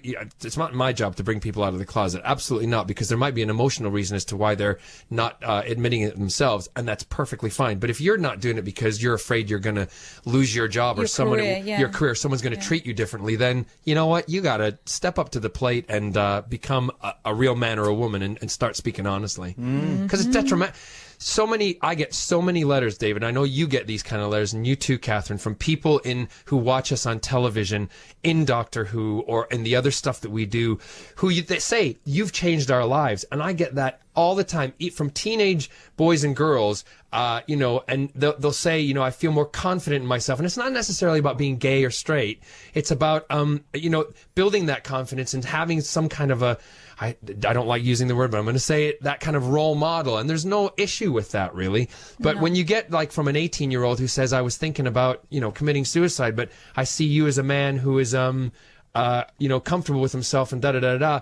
Can you help me? I feel the same, but I don't know how to go about it. And I put them in touch with organizations that will help them, So it's not an issue anymore. No. Good. We should play a record. That was kind of heavy, wasn't it? Let's do something fun. It's good. Let's play some pop. Yeah, let's play some pop music. We've got 3 tracks. Hold on. I did not know your real name was McDonald. You didn't? I didn't. Now that I know David Tennant, you chose the gay icon to get your name from. I love you even more. This is pop music.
Okay, I was just checking. Practicing something. I am just practicing something. Like, would you read that as if there's a comma there?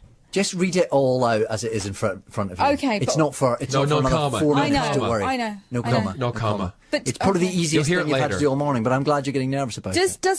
Don't worry about it. But see, that amazes me because you have a photograph. We were saying this the other day. It's not about memory the lines. It's about I don't know what those 3 words mean, really. So I don't know whether you... Nobody knows what you're talking about. I know, because you won't let me say it now. Don't say it now. That spoils the magic. Yes. If you say it now, Vanilla Fudge will start talking. Yeah. Is Vanilla Fudge here?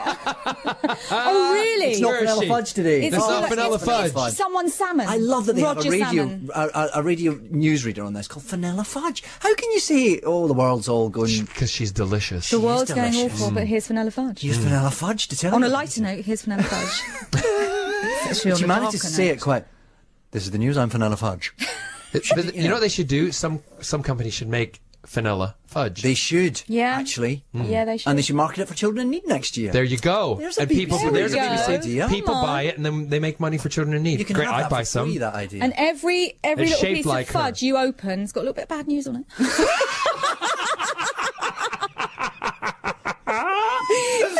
You've got to have a twist.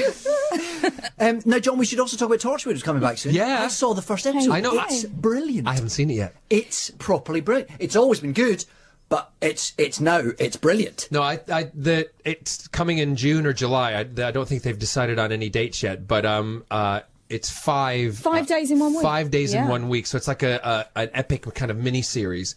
And we've moved to BBC One, so we're on the same channel now. But it's I'm excited about it because it's complete. It's darker. It's more action. It's got everything you can imagine from like a kind of a BBC One kind of big drama. I'm selling to the converted here, really. You are. Well, you're just telling to the faithful listeners out there. Yeah, no, and it is. It's an amazing show. And we've got Gareth David Lloyd, myself, Eve Miles, Peter Kaio. Capaldi. What? Peter Capaldi. Yeah. I mean, Nick Farrell's in it. Yes. There's all sorts of posh actors in Absolutely. it. And John Barrowman. Brilliant.